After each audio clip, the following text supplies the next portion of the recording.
When a Florida apartment catches fire, first responders make a tragic discovery inside. She has significant burn marks over her torso. I mean, it was heartbreaking. But it's soon clear this was no ordinary fire. The face of the smoke detectors have been removed. This was a cover-up for murder. Someone intentionally did this. The investigation reveals a tumultuous relationship ready to explode. He had threatened Kayla in the past. There's a love triangle going on here. I said, man, we still mess around. I don't care how long I get me. It's getting messier and messier. She didn't think that it would get this far. She thought she had it under control. However, just as the investigation closes in on a killer, now you going down, baby. They got evidence on your behind. one small mistake could cause their case to go up in smoke. They have the whole story, and sometimes they just slip up. He was out boasting and bragging. They let me go. I'm free. I'm free. It's an unbelievable feeling. I mean, it was so bad. November 15, 2013, Homestead, Florida. Despite being the middle of autumn, it's a warm Friday night on the outskirts of sparkling Miami. Homestead is in Miami-Dade County. It's about 30 miles south of the city center of Miami.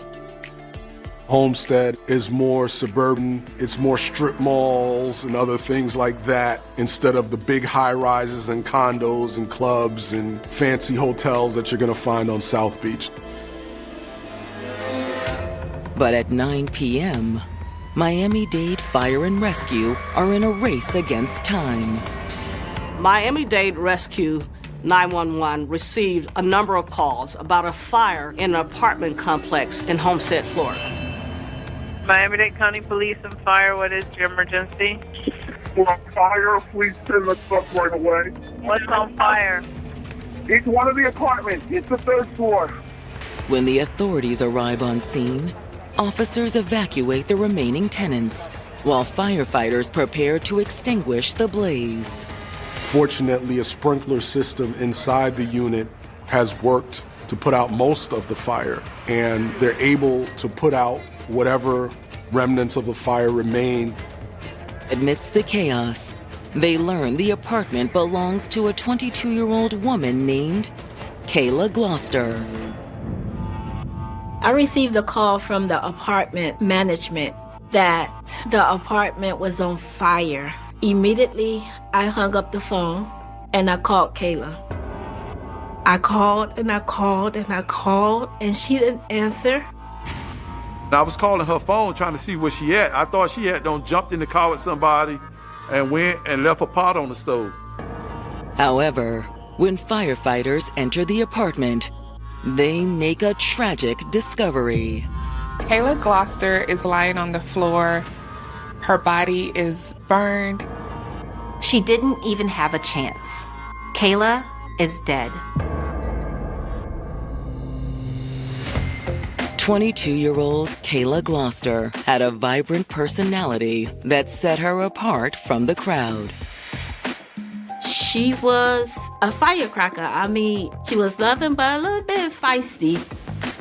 Kayla did not hold back. She was very blunt. She always told the truth, whether you liked it or not.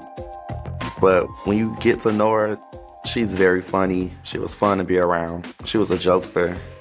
Everyone just gravitated towards her. She was very outgoing, free-spirited. We were those girls. We were popular, we were pretty. So yeah, we took full advantage of that. As a true Miami-Dade native, Kayla also had a keen eye for fashion. She was passionate about designer wear. She was a fashionista. She would get her nails like Hello Kitty. And if her closet was open, I'm going shopping. However, Kayla's favorite activity was spending time with her family. She loves family gatherings. That was her passion. And we will always have outings. Every weekend we were probably doing something as a family. She was so soft-hearted. She was my protector. She was my first best friend. But in one moment, Kayla's family changed forever. On January 23rd, 2009, Kayla's older brother, Derek, was killed in a shooting. He just was going to meet his buddy, and they was gonna go somewhere else. Then that's when all hell broke loose. He was in the wrong place at the wrong time. I don't think that was for him. That was not his time. It was the first traumatic death in our family that we have ever experienced. So it did kind of knock us off our feet. The guy that did it, Little Bill, he confessed to it. And they gave him a pass on it because he was cooperating on other murder cases. They only gave him 25 years. And that's all he got.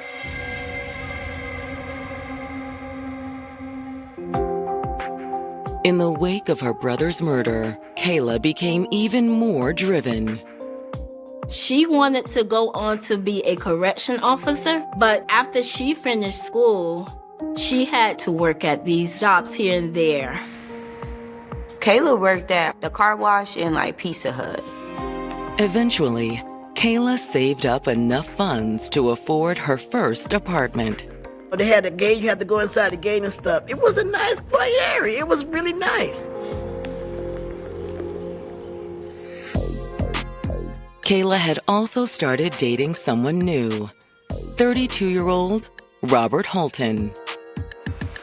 Kayla was walking through the neighborhood one day, and Robert rode up on her and hey, how you doing? Robert was, he's a bigger guy. He was a football coach. He worked construction and other jobs. He was a single dad, and he had full custody of his sons. Robert may have been 10 years older than Kayla, but they seemed like kindred spirits. She liked the fact that he was older. She felt like he was someone who could protect her. It was nice because he treated her very well, very gentle with her.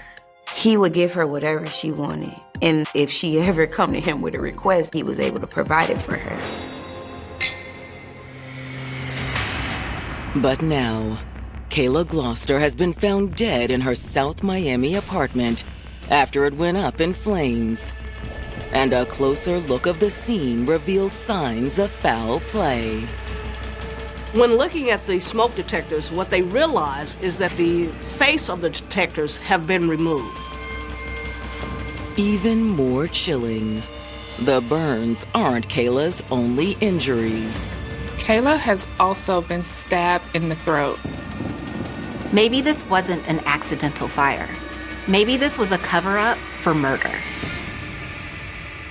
On November 15th, 2013, Miami-Dade firefighters have just found 22-year-old Kayla Gloucester deceased inside her apartment.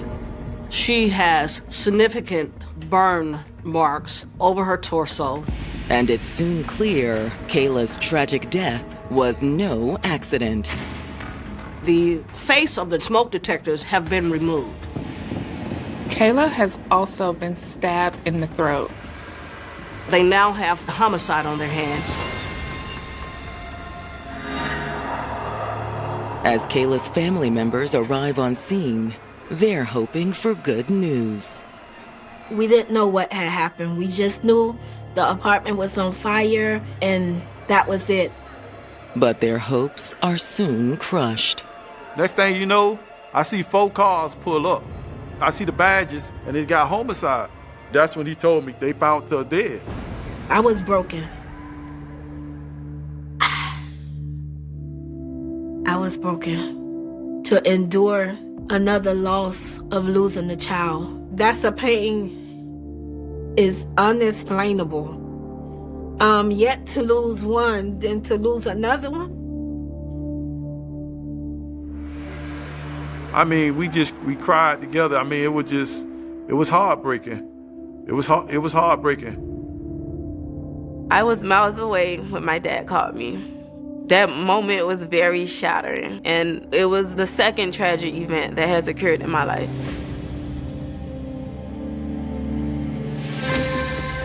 Inside the apartment, homicide detectives get to work processing the crime scene.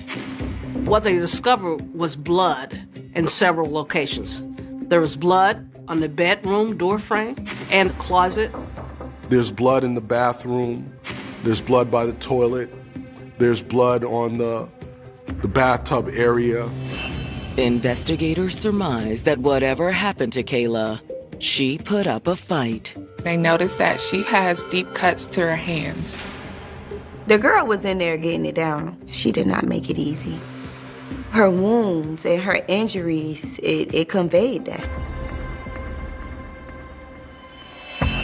Following the trail of evidence, detectives uncover multiple signs of arson attempts. The mattress looks like it was set on fire. There's a portion of the carpet that looks like it had been set on fire. They also noticed a bottle of motor oil in the kitchen area. And they believe that this is what the individual had used to set the fire. Someone intentionally did this. It appears that the killer may have stabbed her first and then set her body on fire to try to destroy evidence. The sprinkler, it heat up and it burst, and it still set off the fire alarm. It did not appear that any of her property had been taken. So they ruled out the possibility of this was someone who came to steal and burglarize. There does not seem to be any signs of forced entry. This was someone that Kayla knew and felt safe enough with to let them into her space. In their search for suspects, detectives turn to Kayla's devastated parents.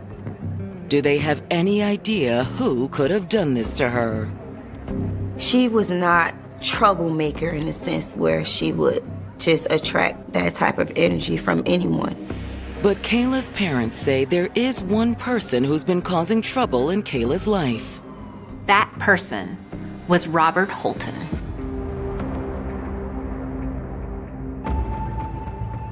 Their relationship was tumultuous. They would be on again, they would be off again. There was red flags. He did start being mean. He did start being nasty towards her. They say he had threatened Kayla in the past. In April of 2013, Kayla called me. She said, "Dad, Robert over here busting my windows out of my car, and he's beating at my door with a crowbar." Kayla's dad immediately raced over there to intervene. Where is he? I don't know. He left. When I got there, all her windows was bust out. Robert wasn't there. He wasn't on the premises. He was gone. So I gave her my phone. I said, "Call him." He answered my number. I asked him, "Hey, why you did what you did with Kayla windows?" And he wouldn't say nothing. Answer me. Kayla's father says he wasn't letting Robert off easy. I say, "Do not play with that." I say, "I don't take that lightly. You're gonna fix those windows on that car." And I told him where the car was gonna be at, what shop I was taking it to, and whatever he did, when I went to go pick the car up, it was paid for. Kayla's father says she eventually decided to end things with Robert for good, and even started dating someone else. She'd recently moved on with a young man named Cedric. He was coming, visiting Kayla at least 2 to 3 nights out of the week. So he was getting ready to move in full time with Kayla. He definitely promised me that, he'll take care of her. Did that set Robert off? Love makes some people go crazy.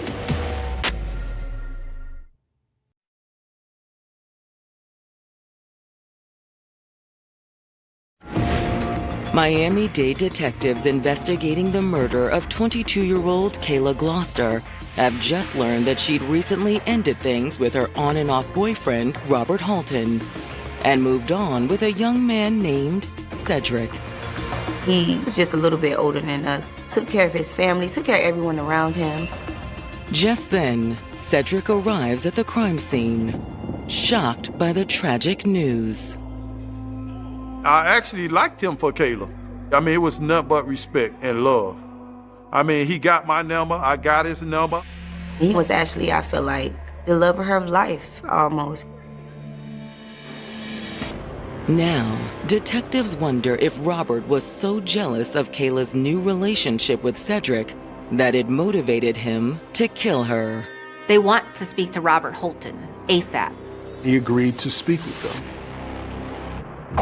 After the sun comes up over Miami-Dade County, detectives sit down with Robert inside an interrogation room. Robert wastes no time claiming his innocence. Kayla, my son, they was like close and hurt me right now. And I'm in question for something I didn't do.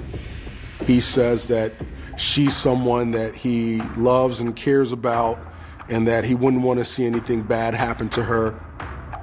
His story isn't really matching up with what they've learned from Kayla's family. According to Robert, he and Kayla were still very much together. How long had you been going with Kayla at this time? Like off and on, like 1.5 years. He admits that there's some problems in the relationship, but says he would never hurt her. Like, we used to get into little fights and stuff like that, but it wasn't really nothing serious. Were you in love with Kayla? Yeah, that was my ace. Robert says he'd even spent time with Kayla at her apartment earlier that day. So she asked me what I'm gonna come through. I'm like, yeah, I'm gonna come through when I get off. Robert indicated that he stopped by his employer to get paid, and from there, he went to Kayla's apartment. So what time do you think you got to Kayla? By like 3:30. And what happened when you got there? Man, I was talking, you know what I'm saying? And then she told me that she had one son. So, man, He said they hung out for a while, they had sex, then he had to leave to go and walk his dog. So you think you left there at what time? I left there by around 6:30. If Robert is telling the truth, that means he left about 2 hours before Kayla's apartment caught fire. He said he spent the rest of the evening with his 9-year-old son. Robert says he only learned of Kayla's murder after getting a call from his friend, Noelle. Noelle told him that she had seen on Facebook that Kayla was dead, that in fact people were writing, "Rest in peace, Kayla." He said he couldn't believe it. I'm like, man, stop playing with me. She ain't dead. She can't be. She was like, yeah. So then I hung up the phone with her. I called her sister, Shayon. He called me and asked me if Kayla was all right. And I'm like, what do you mean if she's all right? She was like, oh, they blaming you. I said, blaming me? I said, man, it's crazy because I ain't do nothing. So Robert says when he got the call from detectives, he was eager to clear his name. Robert says he had nothing to do with it. He wasn't there. But is he telling the truth? Before concluding their interview, detectives want to ask Robert about Kayla's new boyfriend, Cedric. He admits he knows Kayla had been dating Cedric. When the boyfriend comes over around a certain time, she'll back messing with him, this and that. Surprisingly, Robert says he had actually agreed to the arrangement. I said, man, we still mess around. I don't care, no, I get me. You know what I'm saying? And he just had a mutual understanding. Robert admits he had been messing around with other women too, including his friend Noelle. So was it like a girlfriend, or was it someone you were seeing? It was like, me and her was having sex, but she knew about Kayla. She knew I had other girls, so... Did Kayla know about her? Nah, she didn't know about her. Robert claims Cedric was also in the dark about what was going on behind closed doors. According to Robert, he and Kayla had started seeing each other again, but Cedric did not know. He knew that Robert was like some guy she used to just talk to. You know, just like an ex. And he was still trying to figure out about me. He asked me in my inbox, oh, you back messing with her? I'm like, nah, I wasn't finna snitch on her, you know what I'm saying? This love triangle is becoming more of a love square, and it's getting messier and messier.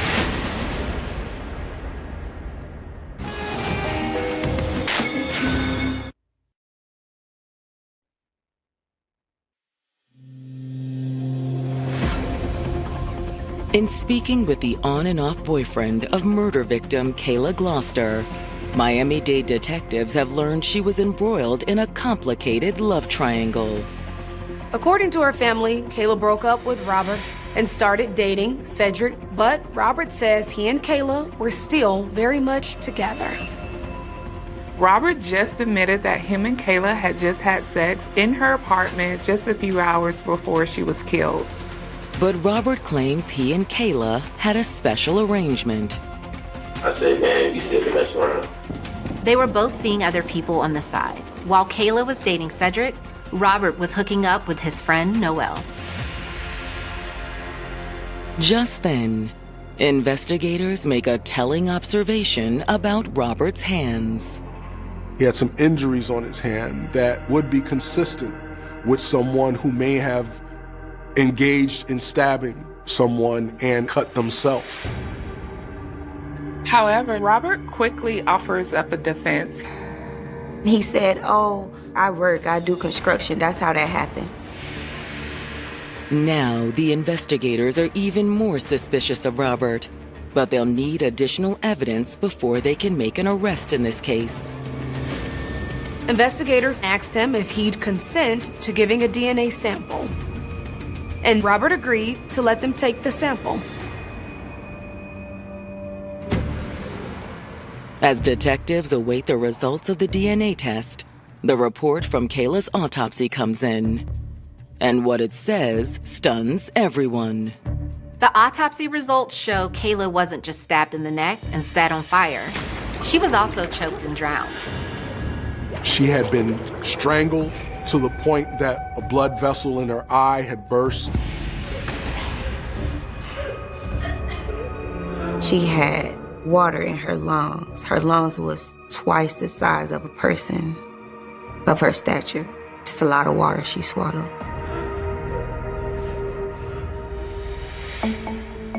Detectives already knew they were dealing with a brutal crime, but this takes it one step further.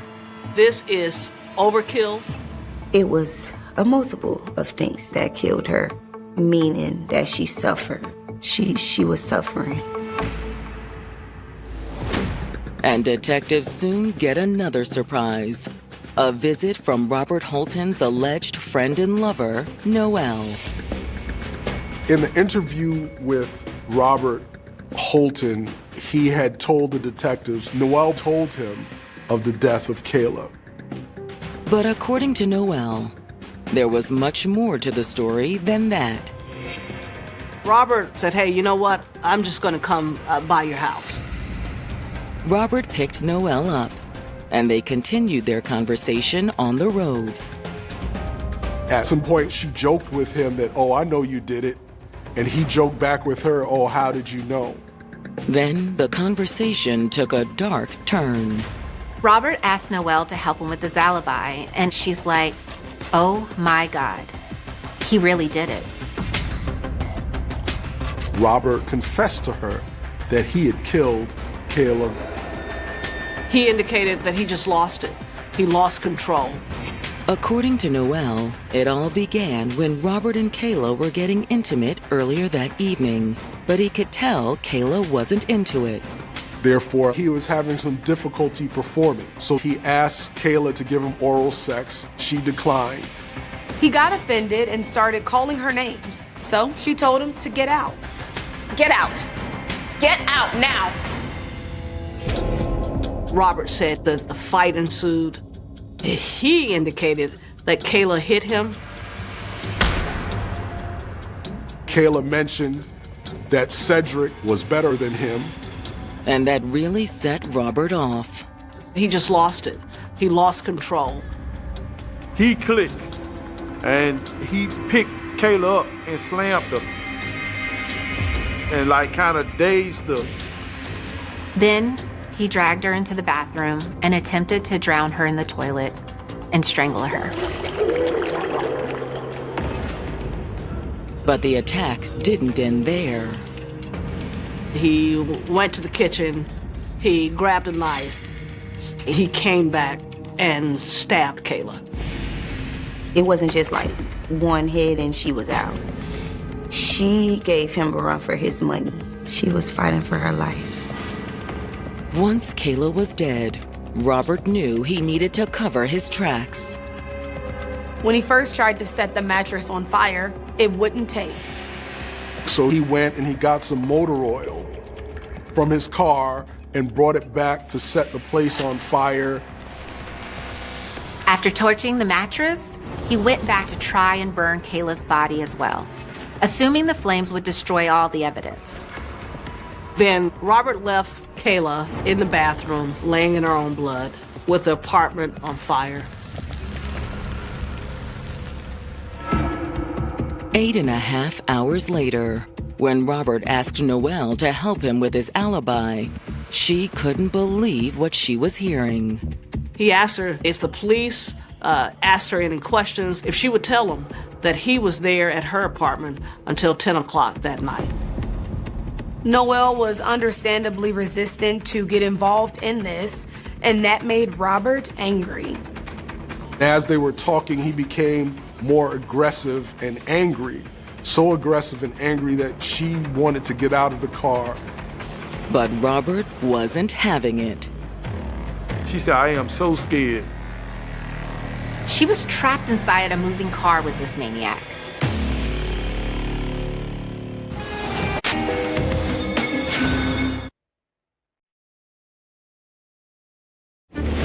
In November of 2013, a young woman named Noelle is telling Miami-Dade detectives a harrowing tale about her alleged friend-turned-lover, Robert Holton. Robert admitted to Noelle that he killed Kayla Gloucester and tried to force her into helping him out with his alibi. But according to Noelle, when she resisted, Robert turned his anger onto her. She said, I am so scared. You can't say nothing. She was trapped inside a moving car with this maniac. At the next stop, Noelle took off running. He tried to chase her in the car, but she was still able to escape from him. Once Noelle fled from Robert, Robert called her multiple times. He threatened her, told her she should not talk to the police. Noelle's statement is a vital piece of evidence for the investigators. Detectives get a warrant for Robert's phone records. And when those cell phone records are received, they tell a different story than the one Robert has told the police. Originally, Robert told police he was several miles away near his home when the fire in Kayla's apartment began.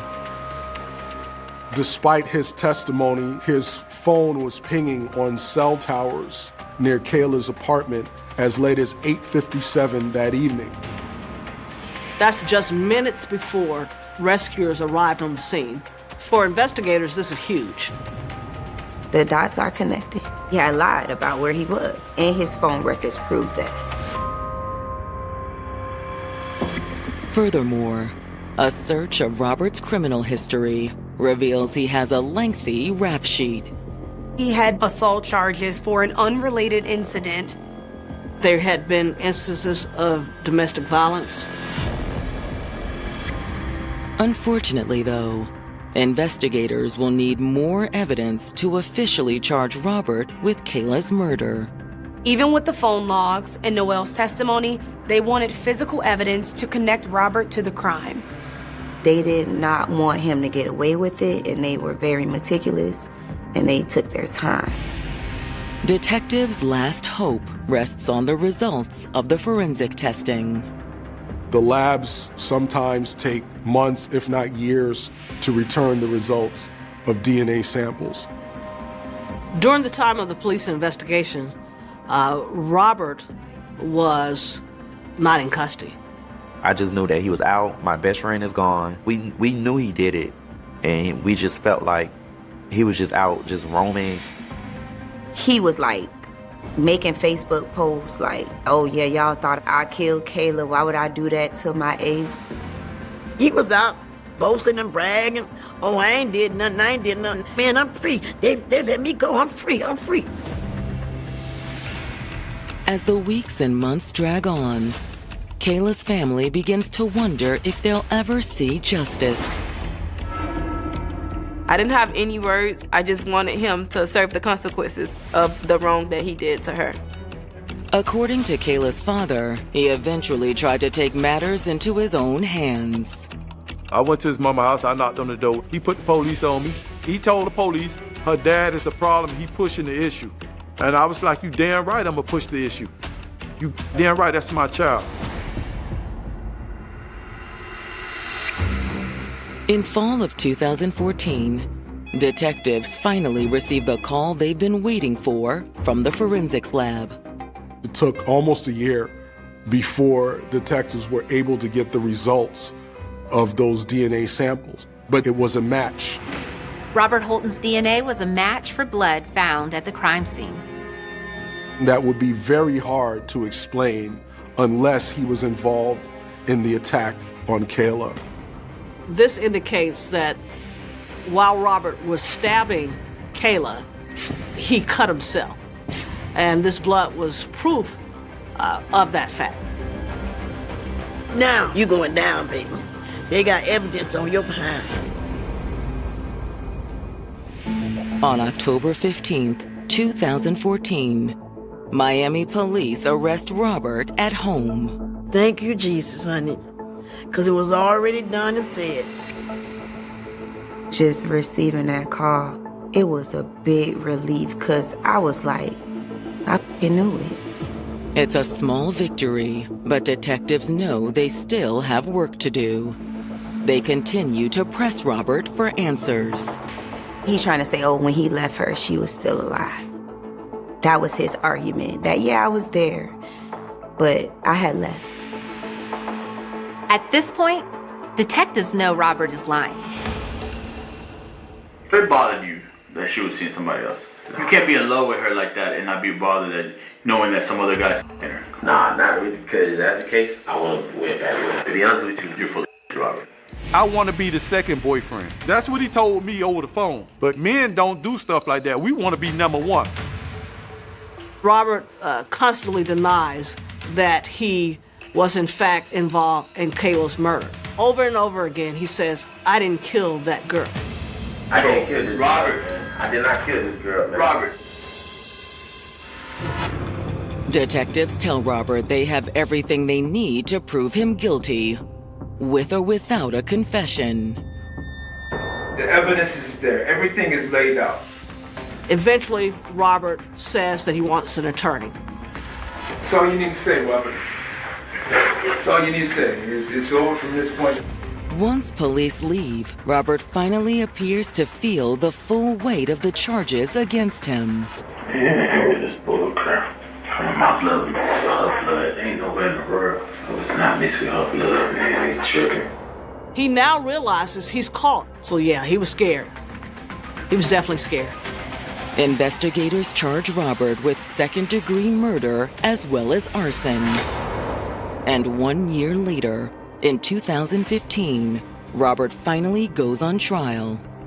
According to Kayla's loved ones, Robert's demeanor in court adds to their pain. Robert couldn't even look her mom in her eyes. He couldn't even face her.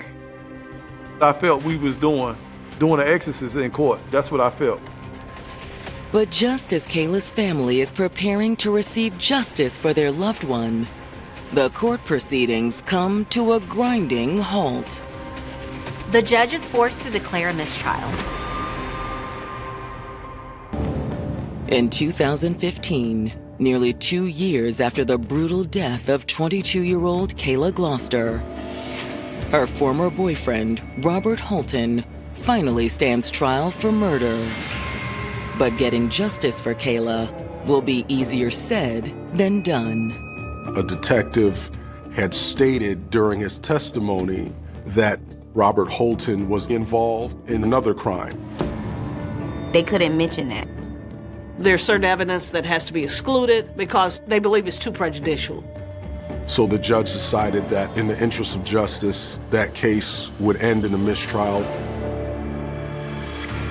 It's a tough blow, but there is one silver lining for Kayla's family.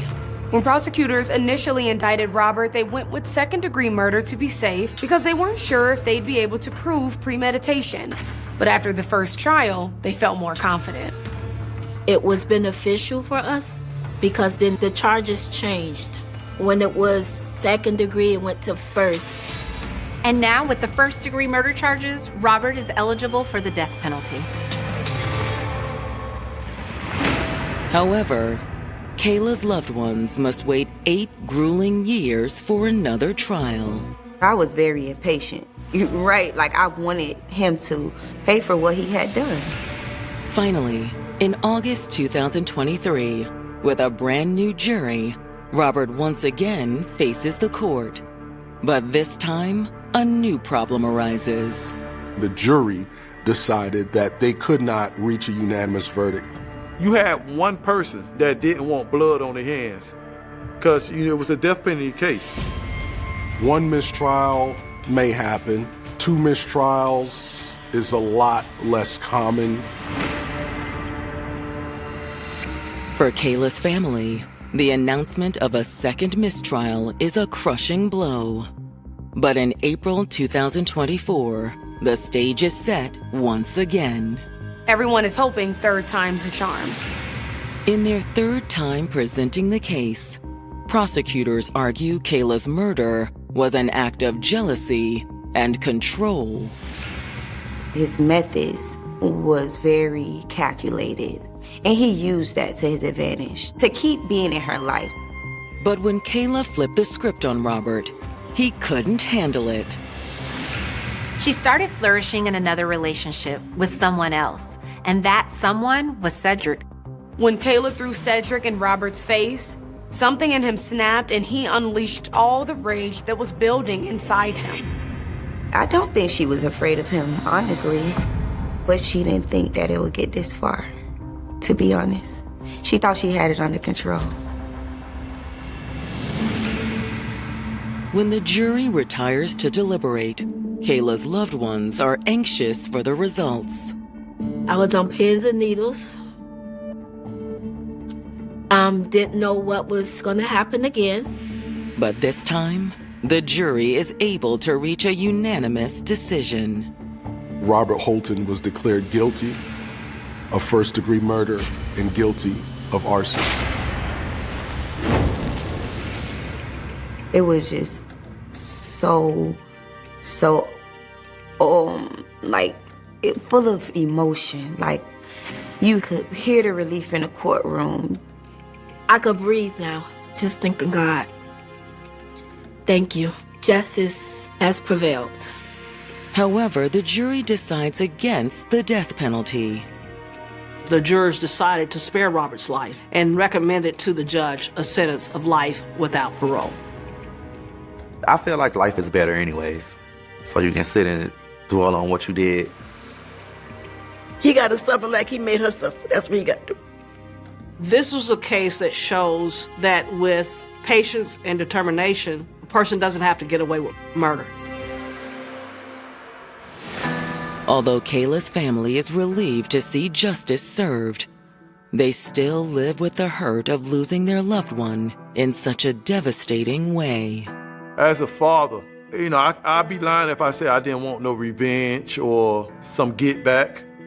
Of course I want Robert dead, but with my belief, I know I have to find some type of way to forgive because God is the ultimate authority. I can't. On a cold February night in 1974, 17-year-old Carla John Walker disappeared from a Fort Worth parking lot. And within hours, a frantic search was underway for a girl whose family believed she would come home. She never did. 3 days later, investigators found her body in a culvert near Benbrook Lake, roughly 30 minutes south of Fort Worth.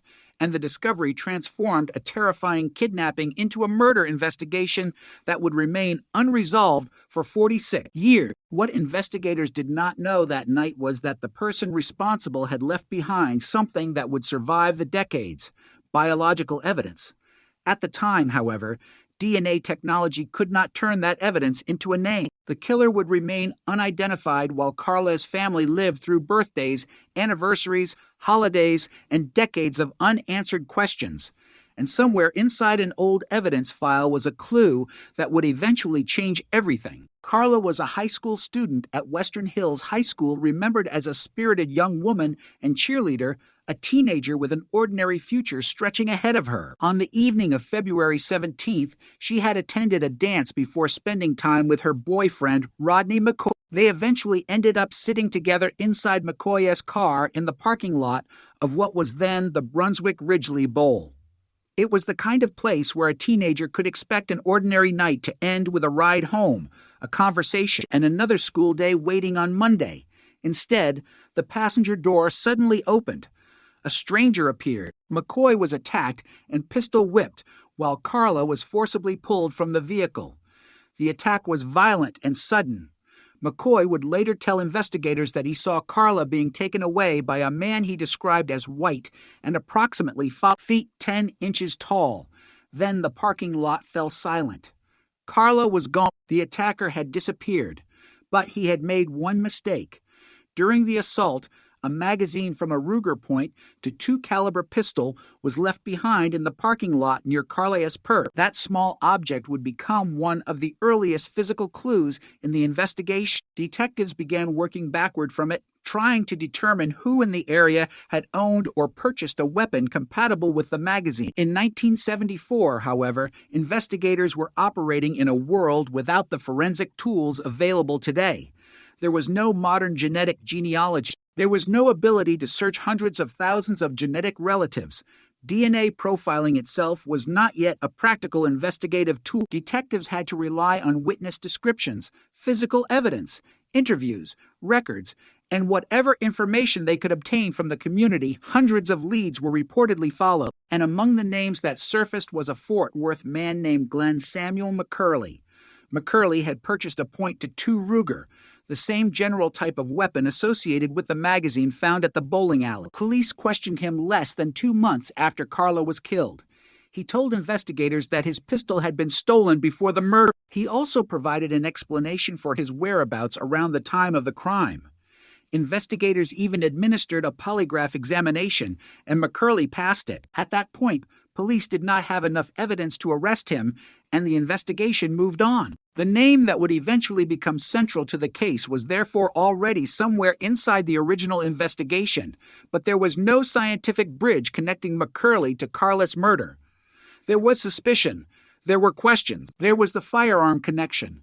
But suspicion was not proof, and without the technology to analyze the biological evidence properly, investigators could not establish the connection they needed, so the years began to accumulate. 1 year became 5, 5 became 10, 10 became 20, then 30. Carla's family continued waiting. Her brother Jim Walker was only 12 when his sister was murdered, and he would later describe the pain of watching his family live without answers. His parents would eventually die without knowing who had killed their daughter. That detail gives the case its deepest tragedy. Solving a murder is not simply about identifying a suspect. For the people left behind, every year without an answer is another year in which the victim remains suspended between memory and uncertainty. Carla remained 17 forever. Her family continued aging. The investigators who had worked the original case moved on or retired. Technology changed. Police procedures changed. Society changed. But the question did not change. Who killed Carla Walker? And why? The case eventually became cold. Not because the crime had become less important, but because the available evidence had reached the limits of what investigators could do with it. The biological material was there, but science had not yet learned how to extract everything it contained.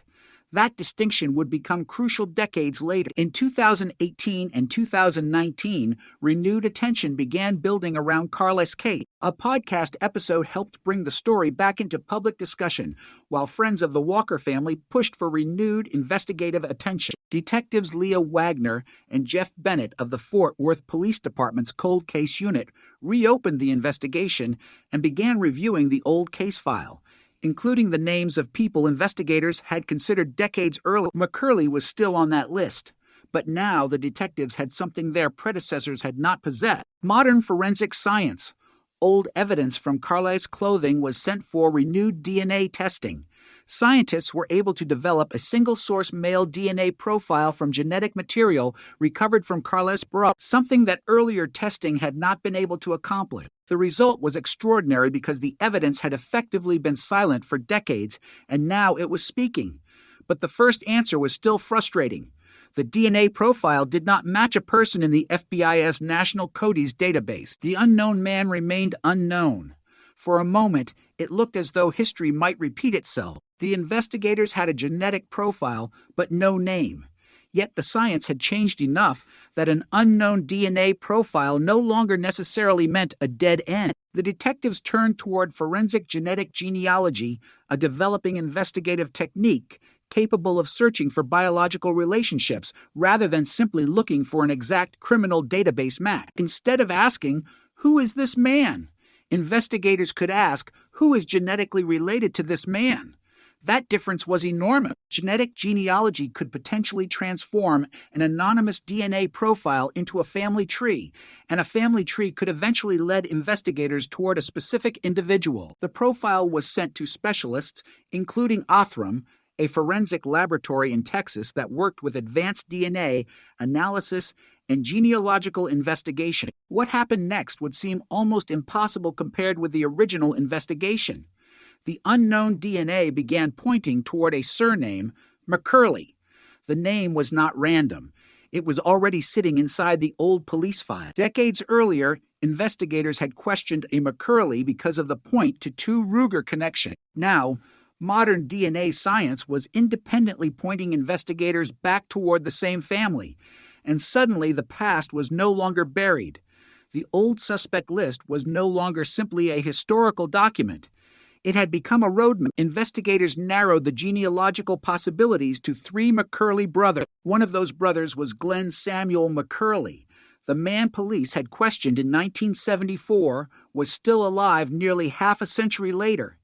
He had remained in the Fort Worth area. He had lived a life, raised a family, and existed in the same community while Carla's murder remained unsolved. But detectives still could not simply declare him guilty. A genealogical connection was an investigative lead.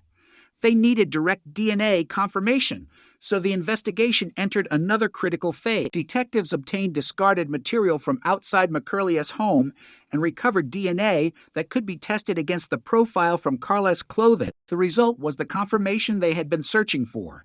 The DNA matched.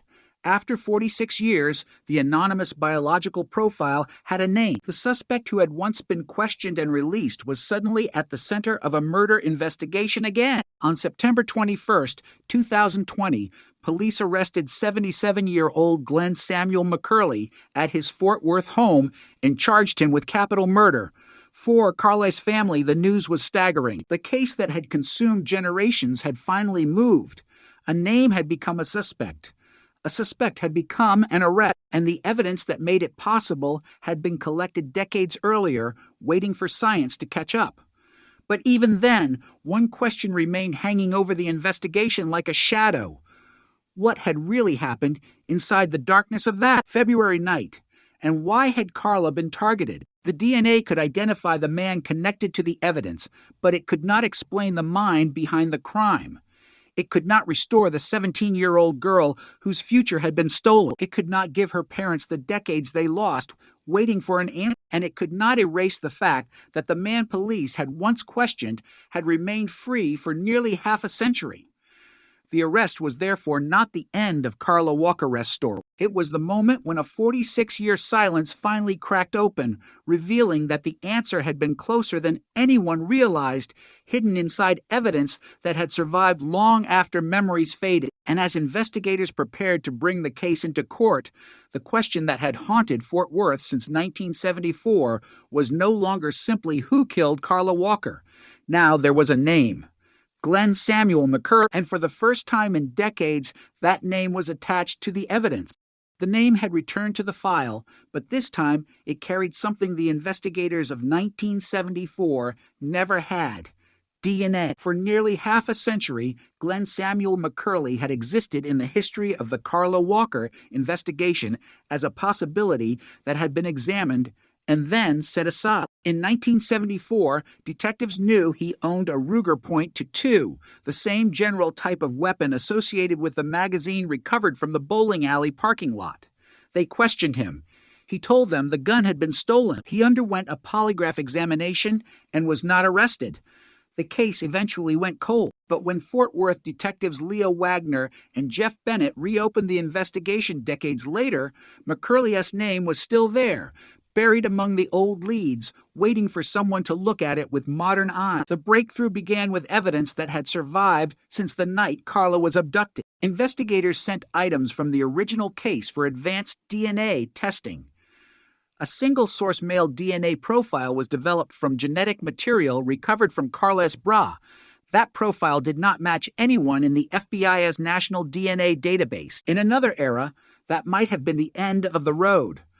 But this was no longer 1974. Scientists had developed methods capable of examining an unknown genetic profile in far greater detail, and the Fort Worth investigators turned to Othram, a Texas laboratory specializing in advanced forensic DNA analysis. The laboratory used forensic-grade genomic sequencing to examine the unknown male profile, and the investigation began moving from an anonymous biological sample toward a family connection.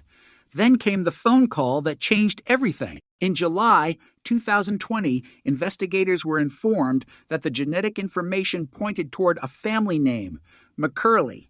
Detective Jeff Bennett recognized it immediately. The surname was not simply another possibility generated by a database. It was already in the original case file. 46 years earlier, investigators had questioned a man named Glenn Samuel McCurley. Now modern genetic analysis was leading them back toward that same name. 3 McCurley brothers emerged as possible relatives. Investigators had a direction, but they still did not have enough to make an arrest. Genetic genealogy could point investigators toward a person, but it could not replace the need for direct forensic confirmation. Detectives needed McCurley's DNA, and that meant they had to watch him without revealing that the investigation had suddenly come back to life. They collected discarded material from his trash and sent it for testing. Among the items was a drinking straw. The DNA recovered from it matched the male profile developed from Carla's clothing.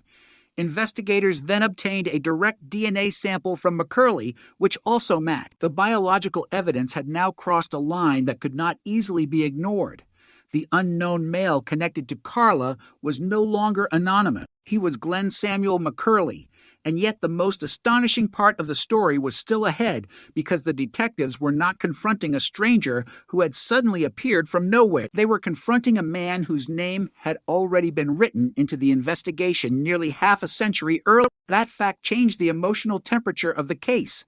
In 1974, investigators had been working with fragments, a weapon connection, a witness description, a magazine found near the scene, a man who owned a compatible Ruger, a statement that the gun had been stolen, a polygraph result, no definitive biological identification, no modern genetic technology, no way to connect the unknown male DNA to a living suspect. The investigation could only go as far as the available evidence allowed. Now the same case had returned with a completely different set of tools. The old evidence had become new evidence. The old suspect had become a genetic match, and the question was no longer whether McCurley might somehow be connected to Carla's murder. The question was what he would say when detectives confronted him with the evidence. In September 2020, investigators went to McCurley's Fort Worth home and interviewed him. He was 77 years old. The interview began calm. For a time, he denied knowing Carla or having anything to do with her death. He repeated the explanation he had given decades earlier about the Ruger, telling detectives that the weapon had been stolen. But investigators now had something different to show him. They had DNA. They had the old case file. They had the new forensic result. And they had spent months rebuilding a case that had once seemed impossible to solve. According to testimony later presented in court, the interview eventually changed direction. Detectives confronted McCurley with the DNA evidence. His resistance began to break down. Prosecutors later played portions of the recorded interview for the jury, revealing how the questioning unfolded.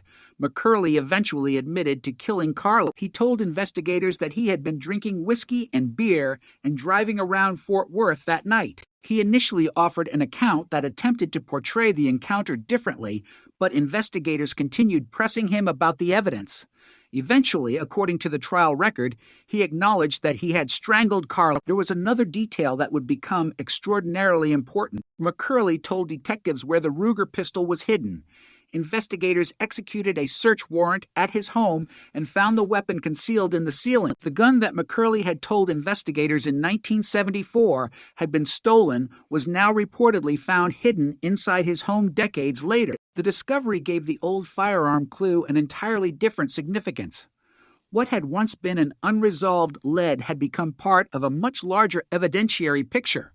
For Carla's family, the revelations were devastating and overwhelming. They had spent decades imagining the moment someone would finally tell them who had killed her, but the truth arrived with details that no family could ever truly be prepared to hear. Carla had been 17. Her brother Jim was only 12 when she was murdered. His parents died without knowing the identity of their daughter's killer. That meant the breakthrough in 2020 was not simply an investigative victory. It was also a confrontation with the passage of time. The people who had spent the most years waiting for answers were no longer all alive to hear them. The arrest came on September 21st, 2020. McCurley was taken into custody at his Fort Worth home and charged with capital murder. After 46 years, the investigation had finally crossed the threshold from cold case to active prosecution. But an arrest did not automatically settle the questions surrounding the evidence. McCurley's defense challenged the DNA testing and the circumstances under which investigators had obtained DNA from his discarded trash. His attorneys also challenged the admissibility of the forensic testing and later argued that statements made during the police interview should not be used against him. Those challenges meant the case would have to survive scrutiny inside a courtroom, not merely convince investigators. And that courtroom battle mattered because the case had become a test of something much larger than one murder. It was becoming a test of how far modern genetic technology could reach into the past and whether evidence generated through relatively new forensic methods could withstand legal examination. The defense questioned the accreditation and licensing associated with some of the laboratories and personnel involved in the DNA analysis.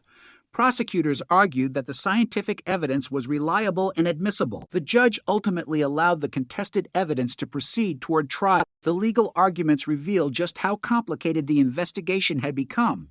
The DNA that identified McCurley was not a simple laboratory result produced overnight. It was the product of old evidence, modern extraction techniques, advanced sequencing, genealogical analysis, discarded DNA, and eventually direct comparison. Every step created another opportunity for the defense to challenge the process, and yet the prosecution had something else: McCurley's own recorded statements.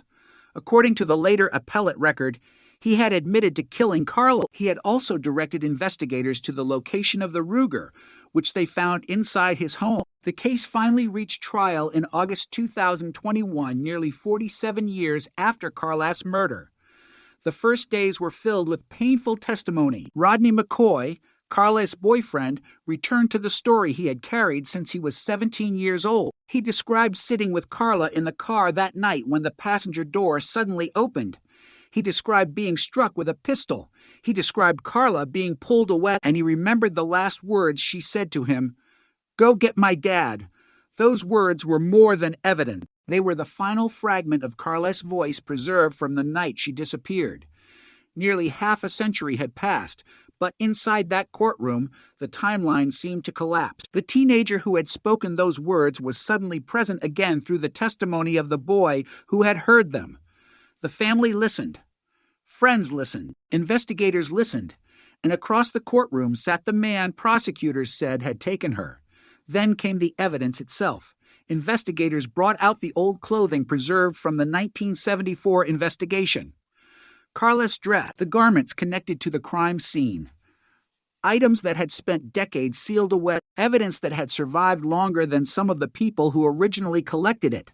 The DNA extracted from Carla's bra became one of the central pieces of the prosecution's case. Scientists explained how modern techniques had produced a usable male profile from material that could not have been fully analyzed in the 1970s. The science that had been impossible when Carla was alive was now being explained to a jury almost half a century later. And then the prosecution played the interview. McCurley's voice filled the courtroom. At first, he denied involvement. Then the detectives confronted him with the evidence. The story changed. The man who had once told police his gun had been stolen was now discussing the murder.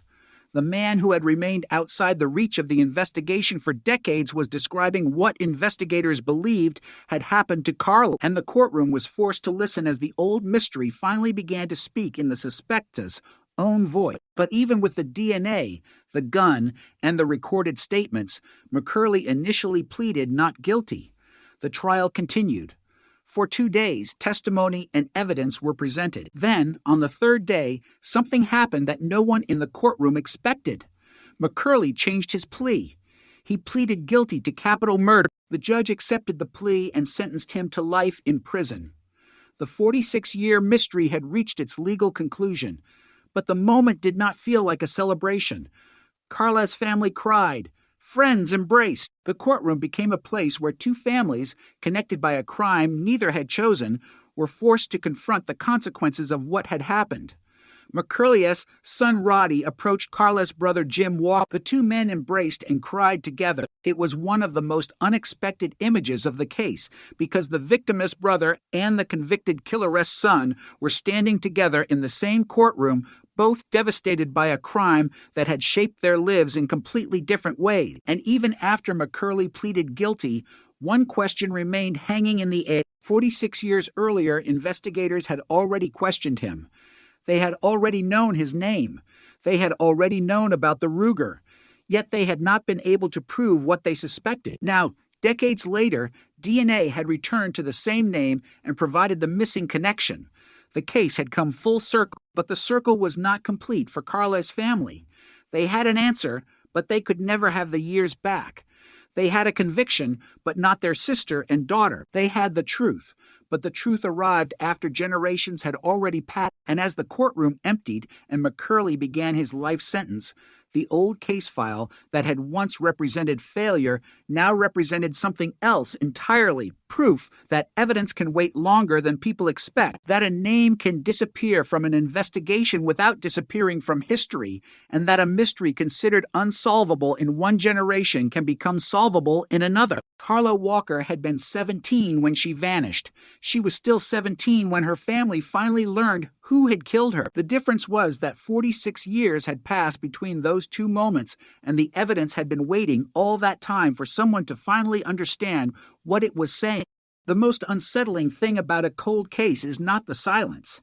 It is the possibility that the silence is hiding something that has been there all along.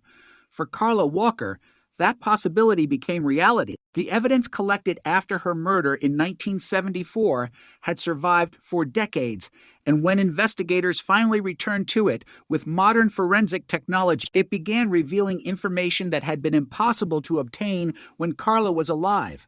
The old case file was no longer simply a record of an unsolved murder. It had become a time capsule preserving biological evidence, witness statements, physical objects, and investigative leads from a night that had otherwise begun to disappear into history. By the time Fort Worth detectives reopened the investigation, the people who had originally worked the case were separated from it by nearly half a century. Memories had faded, technology had transformed, and Carla's family had endured decades without knowing who had taken her life. Yet the evidence had remained. That distinction became the foundation of everything that followed. The unknown male DNA profile recovered from Carla's clothing was especially important because it gave investigators something objective that could be tested against modern technology. Traditional DNA databases had failed to identify the source, but that did not mean the biological evidence was useless. It meant the investigators needed a different way to interpret it. Genetic genealogy provided that route. Instead of searching only for an exact match to a known offender, investigators could examine genetic relationships and look for relatives of the unknown person. The approach was powerful precisely because the person responsible did not have to be sitting inside a law enforcement database. A distant relative could provide the first connection. From that connection, genealogists could reconstruct family relationships, eliminate branches, identify likely surnames, and eventually narrow the search toward an individual. In Carla's case, that process led investigators toward the McCurley family, a name that carried extraordinary significance because it was already present in the original investigation. Decades earlier, police had questioned Glenn Samuel McCurley because of his ownership of a Ruger .22 and information surrounding the firearm found after Carla's abduction. At the time, investigators had not been able to establish that he was the offender. He denied involvement. He said his firearm had been stolen. He passed a polygraph examination. There was not enough evidence to arrest him. The investigation moved forward without him. Now, nearly half a century later, the science was pointing back in his direction. It was not a detective remembering an old suspicion and forcing the evidence to fit. It was a new genetic investigation arriving independently at a family connection that brought an old name back into focus. That distinction would become enormously important. Investigators could not simply say that McCurley had once been questioned, therefore he must have been responsible. They needed proof. They needed his DNA, and they needed to establish that the DNA associated with the unknown male was the same DNA found in McCurley. The detectives therefore began watching him. The investigation became quiet and deliberate. There was no dramatic confrontation at first, no flashing lights, no announcement that a 46-year-old mystery had suddenly reopened. Instead, detectives waited for an opportunity to obtain biological material that McCurley had abandoned. The discarded DNA could then be compared against the profile developed from Carla's clothing. According to the later court record, the DNA obtained from McCurley's abandoned trash was legally collected, and the resulting comparison became a central part of the case. The science had now done something the investigators of 1974 could never have accomplished. It had transformed an unknown male profile into a specific individual. But the investigators still had to confront the possibility that the DNA connection might not tell the entire story. A biological match could establish that McCurley was connected to the evidence, but detectives still needed to understand what happened on the night Carla disappeared. They needed his account. They needed to know whether he would deny everything, whether he would offer another explanation, or whether the pressure of the evidence would eventually force him to confront the past. In September 2020, detectives went to McCurley's home and questioned him. He was 77 years old. 46 years had passed since Carla's murder. The passage of time was almost impossible to comprehend. A teenager had disappeared in 1974. The investigation had gone cold. Generations had grown up, and now the detectives were speaking to a 77-year-old man about a crime committed when he was young. At first, according to the evidence later discussed in court, McCurley denied killing Carla. But the detectives had something the investigators of the 1970s had never possessed. They could confront him with a DNA result. They could explain that the biological evidence recovered from Carla was connected to him. They could ask questions while knowing that the case was no longer built solely on suspicion. It was built on forensic evidence. The interview eventually produced statements that became critical to the prosecution. McCurley admitted involvement in Carla's killing, and according to the later court record, he also told investigators where a firearm was located inside his home. Investigators searched the property and recovered a Ruger .22 hidden in the ceiling. The discovery gave the old firearm evidence a new and disturbing significance. The gun that McCurley had previously said was stolen had apparently remained in his possession for decades. The weapon itself would become another piece of the prosecution's case, connecting a physical object from the original investigation with the man whose DNA had now been identified. The case was no longer a collection of disconnected clues. It was becoming a chain. Carla's clothing, the male DNA profile, the genealogical investigation, the McCurley family connection, the discarded DNA, the direct comparison, the interview, the firearm, each element pointed toward the same conclusion, and yet the legal system still required the evidence to withstand challenges. McCurley's defense challenged aspects of the forensic testing and the circumstances surrounding the collection and use of his DNA. Those challenges eventually reached the Texas Appellate Court. In 2022, the Second Court of Appeals addressed several of those issues, including the argument that McCurley's confession had been improperly obtained, the licensing of a DNA analyst, and whether McCurley had standing to challenge the warrantless collection of DNA from abandoned trash. The appellate court rejected those challenges, concluding, among other things, that his DNA had been legally obtained from abandoned trash. That legal battle mattered because the case was no longer simply about what detectives believed had happened. It was about whether the evidence could survive the rules governing a criminal prosecution, and that distinction became increasingly important as the investigation moved toward court. For Carla's family, however, legal arguments could not change the emotional reality. The person whose identity they had waited decades to learn was now known, but the answer had arrived after the lives of many people who had spent the longest waiting had already changed forever. Carla's parents had died without knowing who had killed their daughter. Her brother Jim Walker had grown from a 12-year-old boy into an adult carrying a memory that had never left him. The family had spent decades living with a question that could not be answered. Now the question had a name. But that name brought its own pain, because knowing who killed Carla meant confronting what that person had allegedly done. It meant hearing the details spoken aloud. It meant seeing the case move from the private world of family grief into the public world of criminal prosecution. And when the case eventually reached trial, those decades of silence would be broken inside a courtroom. The prosecution would present evidence from the original crime. Witnesses would describe the night Carla disappeared. Forensic specialists would explain the DNA. Detectives would describe the genetic genealogy investigation. And the jury would hear the recorded interview with McCurley. The past would be reconstructed piece by piece. The prosecution did not have to invent a story. The old evidence already existed. What changed was the ability to connect it. That is what made Carla's case so significant. The science did not create a suspect out of nothing. It gave investigators a path back to evidence that had been waiting for interpretation. The same name that had appeared in the original investigation resurfaced through a completely different method nearly 5 decades later. That convergence was extraordinary. It also demonstrated one of the most important realities of forensic genealogy. The genealogical result itself is not the final proof. It is a lead. Investigators must still obtain direct evidence linking the identified person to the crime. In Carla's case, that direct DNA comparison became crucial. The genealogical path pointed investigators toward McCurley. The forensic comparison then connected his DNA to the biological material from the case. The interview provided additional evidence. The firearm recovery added another physical connection, and the legal process tested each element. By the time the case reached court, the question was no longer whether investigators had a theory. They had evidence.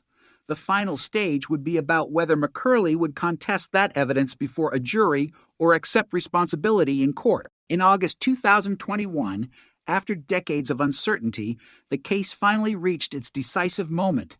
McCurley had initially pleaded not guilty, but during the trial he changed his plea and pleaded guilty to capital murder. He was sentenced to life in prison. The courtroom had finally delivered the answer that Carla's family had waited nearly half a century to hear. But the emotional weight of that moment could not be measured by the length of a prison sentence. Carla had been 17 when she was murdered. Her killer was 77 when he was arrested. Between those ages was an entire lifetime. 46 years of birthdays. 46 years of holidays. 46 years of ordinary mornings and ordinary nights. 46 years during which Carla remained frozen in the memory of the people who loved her while the world continued moving forward. And now, finally, the investigation had caught up with the past. The case had a suspect. The suspect had become a defendant. The defendant had become a convicted murderer. But the most haunting part was still the evidence itself. It had never stopped existing. It had simply waited. The DNA had waited. The old case file had waited. The physical evidence had waited. And when technology finally became capable of unlocking the information inside that evidence, the silence surrounding Carla Walker-West's murder began to collapse. What had seemed lost was not lost. What had seemed forgotten had not been forgotten. Somewhere inside the evidence, the past had been holding its answer for 46 years, and now that answer had finally been heard. The courtroom was now carrying a burden that had been waiting nearly half a century to be spoken aloud, because when the trial of Glenn Samuel McCurley began, the murder of Carla Walker was no longer an old photograph, no longer a faded case number, and no longer a mystery discussed in whispers by people who remembered a terrible night in 1974. It was evidence. It was testimony. It was DNA. It was the voice of a man accused of taking a 17-year-old girl from a parking lot and killing her. And sitting inside that courtroom were people who had waited decades for this moment. People who had grown older while Carla remained forever 17. People who had watched the case become cold and then watched it suddenly come alive again through science that did not exist when the murder occurred. And when prosecutors began presenting the history of the case, they were not simply telling the jury about something that happened long ago. They were reconstructing a night that had remained unfinished for 46 years, beginning with Carla and Rodney McCoy at the bowling alley parking lot, the sudden appearance of a gunman, the attack on McCoy, the abduction of Carla, and the desperate words she spoke before she was taken away, because those final moments were among the most important pieces of testimony in the entire case, not because they identified the killer, but because they captured Carla alive, frightened, and still believing that someone could help her, and that human detail gave the case a dimension that no DNA profile could provide, because behind every forensic sample was a 17-year-old girl who had been sitting in a car with her boyfriend, expecting to go home, and instead found herself being dragged into a nightmare that would end her life while McCoy survived the attack. Investigators began searching for Carla, and the community reacted with growing fear as the hours passed without her return. And 3 days later, the search ended in horror when her body was discovered in a culvert near Benbrook Lake, and the investigation immediately became a homicide case. But even then, the killer had already created distance between himself and the crime. Because Carla was dead, the scene had been abandoned, and whoever had taken her was gone, leaving detectives with fragments that would take decades to assemble. And among those fragments was the magazine from a Ruger point to 2 found near the bowling alley, a clue that seemed important because investigators believed it had been connected to the weapon used during the attack, and that led them toward Glenn McCurley, who owned a Ruger point .22, but in 1974, owning a similar firearm did not establish that a person had committed a murder, and McCurley told police his gun had been stolen, while his polygraph result gave investigators no immediate reason to disregard his account. And without DNA technology capable of identifying the unknown biological material, the case could not make the leap from suspicion to proof.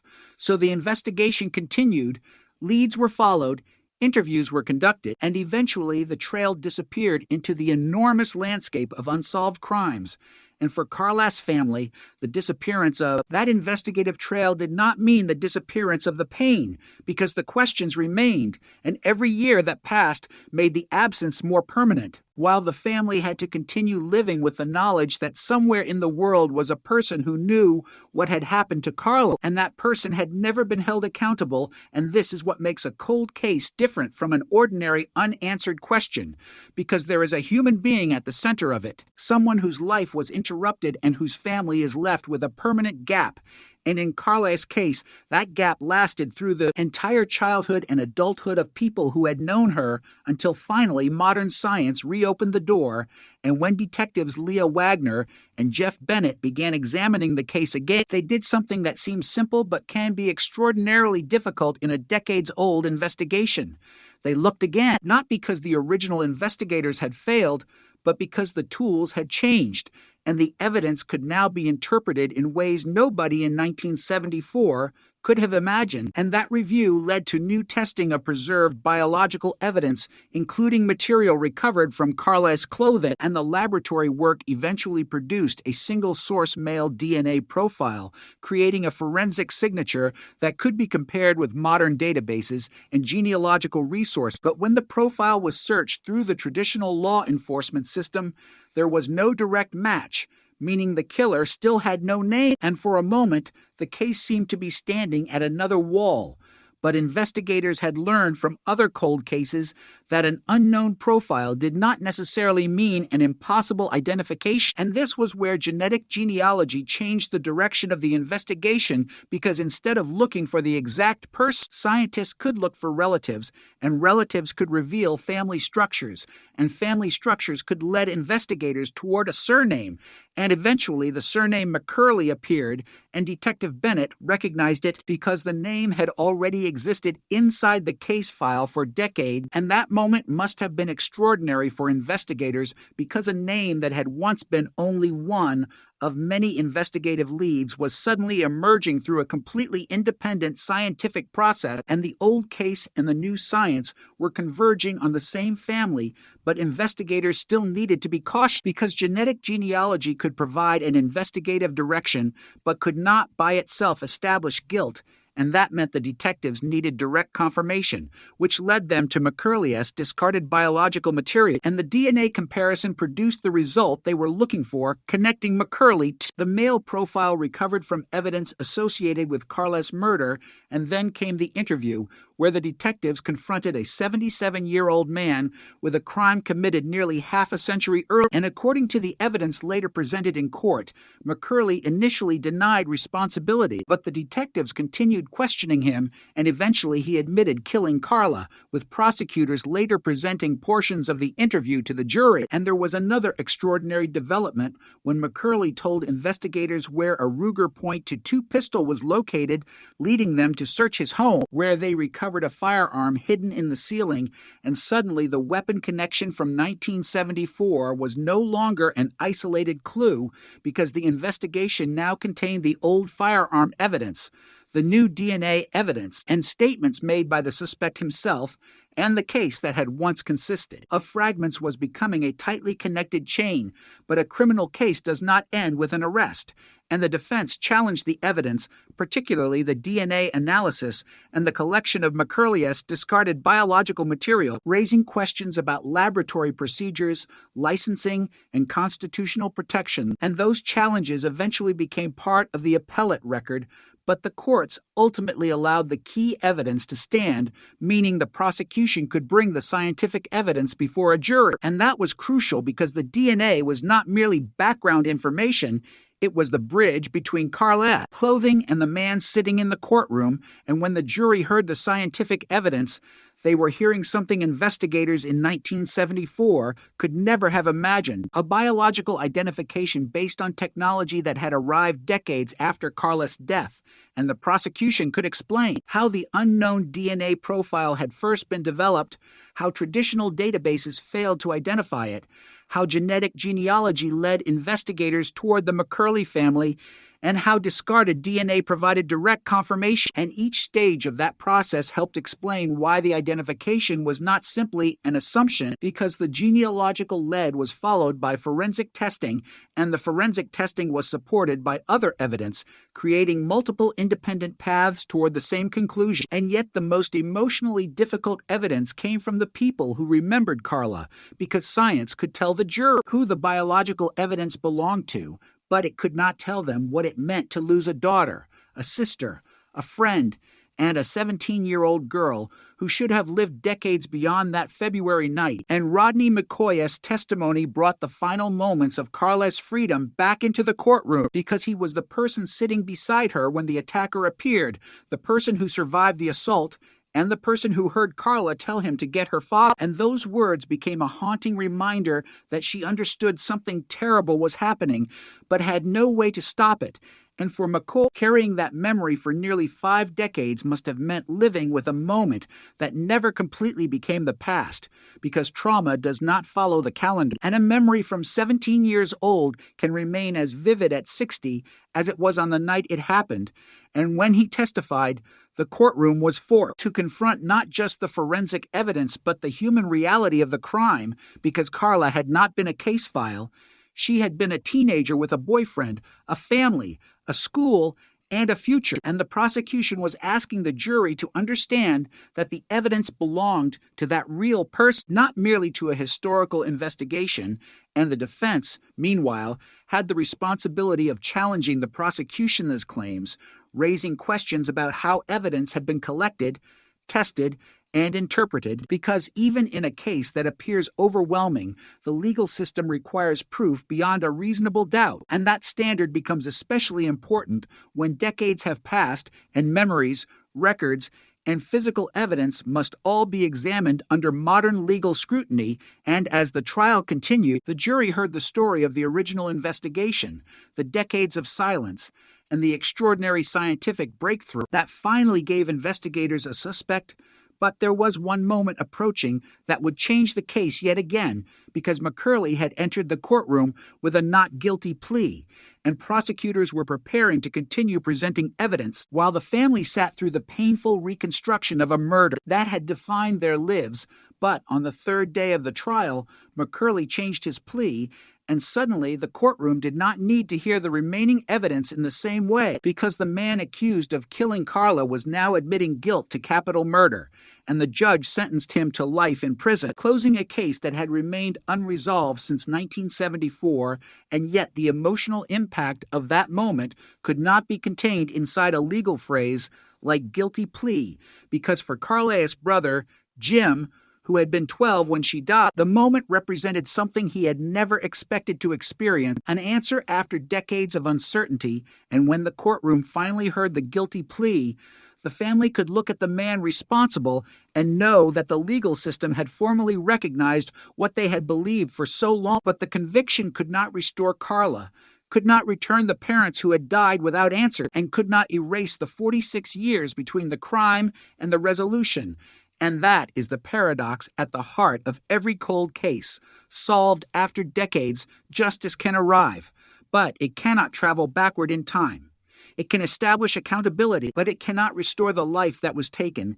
And it can give a family an answer, but it cannot give them back the person they lost. And Carla's case carried that contradiction more painfully than most, because the technology that finally identified her killer had not existed when she was alive. And the investigators who finally solved the case were working with evidence collected by people who could not possibly have known that DNA genealogy would one day transform their old files, and the biological material preserved from Carla's clothing had effectively become a message sent from 1974 to the future, a message that could not be read until science caught up. And when it finally was written, it pointed toward a man whose name had already appeared in the original investigation, and the case came full circle, from the bowling alley parking lot to the culvert, from the original suspect interview to the modern laboratory, from an unknown DNA profile to a family tree, from discarded biological material to a direct match, from a 77-year-old suspect to a courtroom, and finally from a 46-year mystery to a guilty plea. But even after the legal conclusion, one question continued to haunt the story, not about who killed Carla, because that question had finally been answered, but about how many years might have been different if the technology had existed sooner, and whether Carla's family could ever know why the case had taken so long to solve, because science had provided the identity. But it could not explain the decades of silence, and it could not undo the fact that Carla had remained 17 while the world around her continued to age, and that was the final cruelty of time. It does not stop for the victim, it does not stop for the family, and it does not stop for the investigation. But in Carla Walker's case, time did not erase the evidence either, and eventually, after nearly half a century, the evidence became louder than the silence. The guilty plea had ended the courtroom uncertainty, But it did not end the questions surrounding Carla Walker's murder, because behind the final legal outcome was another disturbing possibility that investigators could not simply ignore. If Glenn Samuel McCurley had been capable of killing Carla in 1974, had anyone else crossed his path in the years before or after her death? That question would emerge only after the conviction, but its roots were already visible in the contradictions surrounding McCurley's story. The circumstances of the original investigation and the possibility that Carla's murder might not have been an isolated act. During the trial, prosecutors had shown the jury how McCurley initially denied involvement when detectives confronted him in 2020, then changed his story after investigators told him they had DNA evidence connecting him to Carla. In the recorded interview, he eventually acknowledged responsibility for her death. He described himself as having got carried away and admitted that he had strangled Carla, while also telling investigators that he had been afraid she would tell someone what he had done. The confession was devastating, but it also left gaps. McCurley disputed some of the details surrounding the assault, and Carla's family remained troubled by what they believed was an incomplete account of that night. Her brother Jim Walker and her sister Cindy Stone wanted the full truth, not simply a conviction. They wanted to know exactly what happened after Carla was taken from the car, how long she remained alive, what McCurley had done, and whether he had ever told anyone what he had done. But perhaps most hauntingly, they wanted to know whether Carla was the only young woman whose life had intersected with McCurley in a dangerous way. Those questions became more urgent because McCurley had lived freely for decades. He had worked, raised children, attended ordinary events, moved through the same community where Carla's family lived, and remained physically close to the place where the crime had occurred. His sons attended the same school Carla had attended. His family lived a life that existed alongside the memories of the Walker family, even though they did not know the full truth. That proximity made the eventual discovery even more disturbing. The murderer had not vanished into some distant place. He had remained in the same region while Carla's family continued searching for answers. And then there was the gun. In 1974, McCurley had told investigators that his Ruger .22 had been stolen. Decades later, after his arrest, he directed investigators toward a firearm hidden inside his home, and they recovered a Ruger from the ceiling. The discovery added another layer to a story that had begun with a weapon in a bowling alley parking lot. It did not merely revive an old investigative detail. It forced investigators to look back at what they had known in 1974 and ask how much they had missed. The original detectives had not been able to prove that McCurley was the killer, and the limitations of the time mattered enormously. But the later evidence showed why the old investigation had never been completely meaningless. The clues were there. They simply could not be connected with the technology available at the time. The firearm connection, the suspect interview, the biological evidence, and the witness accounts had remained separate pieces. Modern forensic science finally gave investigators the ability to join them. Yet the story became even more complicated after McCurley's conviction. Investigators began considering whether he might have been responsible for other crimes. The possibility was not established as fact, and authorities did not publicly declare him a serial killer, but detectives acknowledged that they were examining unsolved cases for possible connection. That meant Carlet's case, although legally resolved, could potentially become the doorway to other investigations. The same forensic science that had finally identified McCurley could be used to examine old evidence from other crimes and determine whether his DNA appeared elsewhere. Suddenly, the unknown biological profile that had solved Carla's murder represented something larger. It could become a tool for asking whether another victim had been waiting for the same answer. For Carla's family, however, that possibility carried a painful contradiction. They wanted answers, but they did not want another family to discover that their loved one had suffered the same fate. Jim Walker and Cindy Stone had already spent decades wondering why Carla had been targeted. Now they had to consider the possibility that she might not have been the only victim. It was a question without an easy answer, and one that could only be approached through evidence. Speculation could not establish another crime. Rumors could not establish another victim. Only forensic connections, reliable records, and properly investigated cases could do that. And that distinction was essential because the aftermath of a cold case conviction can easily become filled with theories, especially when the convicted person refuses to provide a complete account of his past. McCurley's guilty plea established his responsibility for Carla's murder, but it did not automatically explain everything else that may have happened during his lifetime. His silence became another kind of mystery.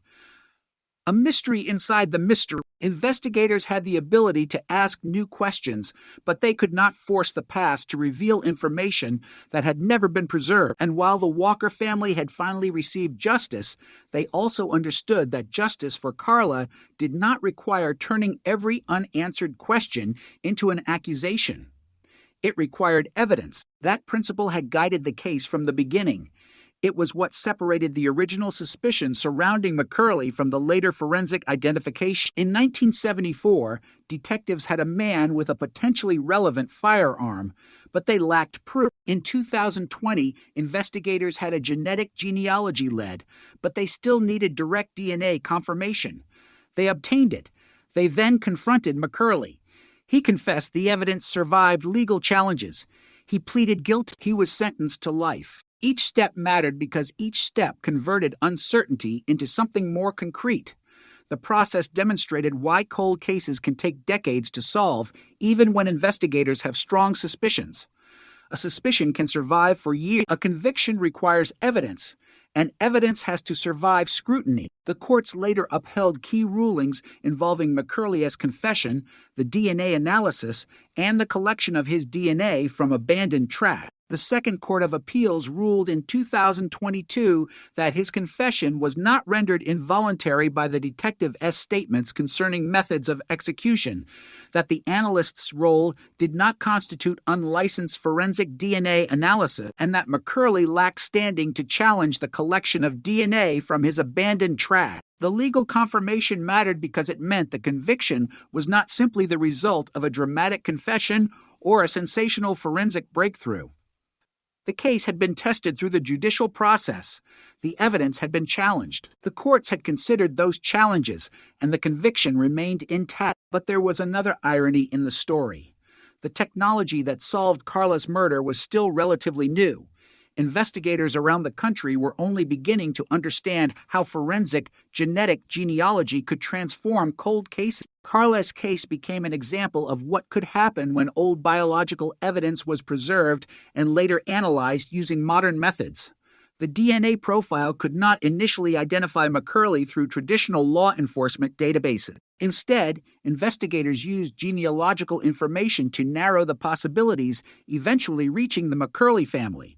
That investigative route was crucial because it showed that an unknown offender did not necessarily remain anonymous forever simply because his DNA was absent from a criminal database. A person could leave no conventional record and still leave a genetic trail through relatives. That trail could eventually lead investigators back to a specific individual. The implications were enormous. Across the United States, families were living with cold cases in which biological evidence had been collected but had never produced an identification. Some of those cases involved murder, others involved sexual assault, unidentified remains, or missing persons. For decades, the evidence could sit untouched because traditional databases offered no match. Genetic genealogy changed the equation. It did not guarantee a solution. It did not eliminate the need for conventional investigation, but it created another pathway. Carla's family understood the significance immediately. After McCurley's conviction, prosecutors and the family discussed the possibility of supporting efforts to use similar technology on other cold cases. The hope was that Carla's story could become more than the story of one crime finally solved. It could become a reason other families might receive the same chance. And yet there remained something deeply personal about Carla that no laboratory could ever capture. She was not simply a DNA profile. She was a 17-year-old girl who had gone to a Valentine's dance. She was a daughter, a sister, a friend, a high school student. She had a boyfriend who expected to see her again. She had parents waiting for her to come home. She had a younger brother who would carry the memory of that night for the rest of his life. The forensic evidence could identify a man, but it could not explain the hole left behind. Her brother Jim eventually described feeling peaceful after McCurley's conviction. His sister Cindy described relief. Those emotions were not celebrations. They were the complicated feelings that come when a family finally receives something it has wanted for decades, but can never truly consider a victory because the person they wanted back cannot return. The courtroom scene after McCurley's guilty plea revealed that complexity in a way no headline could. Members of the Walker family embraced. People cried. McCurley's son Roddy approached Jim Walker, and the two men embraced for several minutes. They were on opposite sides of a tragedy, yet both had been harmed by the same man's action. One family had lost a daughter and sister. The other had discovered that a husband and father had committed a horrific crime decades earlier. The conviction did not erase either reality. McCurley's wife and relatives expressed sorrow to Carla's family, acknowledging that their own family had been devastated by his action. It was one of the strangest and most human moments in a case filled with forensic evidence and courtroom procedure. Two families standing in the same room, connected by a crime that neither family had chosen. And for Jim Walker, there was another painful realization. His parents had died without learning who killed Carla. They had waited for an answer that arrived too late for them to hear it. That fact could never be corrected by DNA. It could never be corrected by a guilty plea. It could never be corrected by a life sentence. The passage of time had already taken that possibility away. This is why the phrase "case solved" can feel incomplete when spoken about a cold case. The investigation can be solved. The legal question can be resolved. The suspect can be identified and convicted, but the consequences remain a lot. The family continues to remember. The community continues to carry the story, and the victim remains at the center of it all. Carla's name had survived because people refused to let the case disappear completely. Her friends kept her memory alive. Her family continued speaking about her. Investigators eventually returned to the evidence. Technology opened a door that had remained closed for decades. And once that door opened, the case moved quickly. The arrest came in 2020. The trial began in 2021. The guilty plea came on the third day. McCurley was sentenced to life in prison, but the story did not end there. In 2023, McCurley died of natural causes while serving his sentence less than 3 years after his conviction. His death closed one chapter, but it also made another question more urgent. Would investigators ever discover whether he had been connected to other crimes? Authorities continued examining possible links, and the possibility of additional victims remained an investigative question rather than an established conclusion. Carla's murderer was gone, but the evidence remained, and that was perhaps the final lesson of the case. People disappear. Memories fade. Witnesses die. Investigators retire. Suspects grow old. But evidence can survive. A piece of biological material can remain sealed in an evidence room for decades. A photograph can preserve a face. A statement can preserve a voice. A firearm can remain hidden. A case file can preserve a clue that once seemed insignificant. And one day, a new investigator can open that file and see something the previous generation could not. That is what happened with Carla Walker. Her murder began as a terrifying crime in a Fort Worth parking lot and became one of the city's most haunting cold cases. It remained unresolved through decades of technological change. Then modern DNA analysis and genetic genealogy transformed the investigation. The unknown male profile became a family.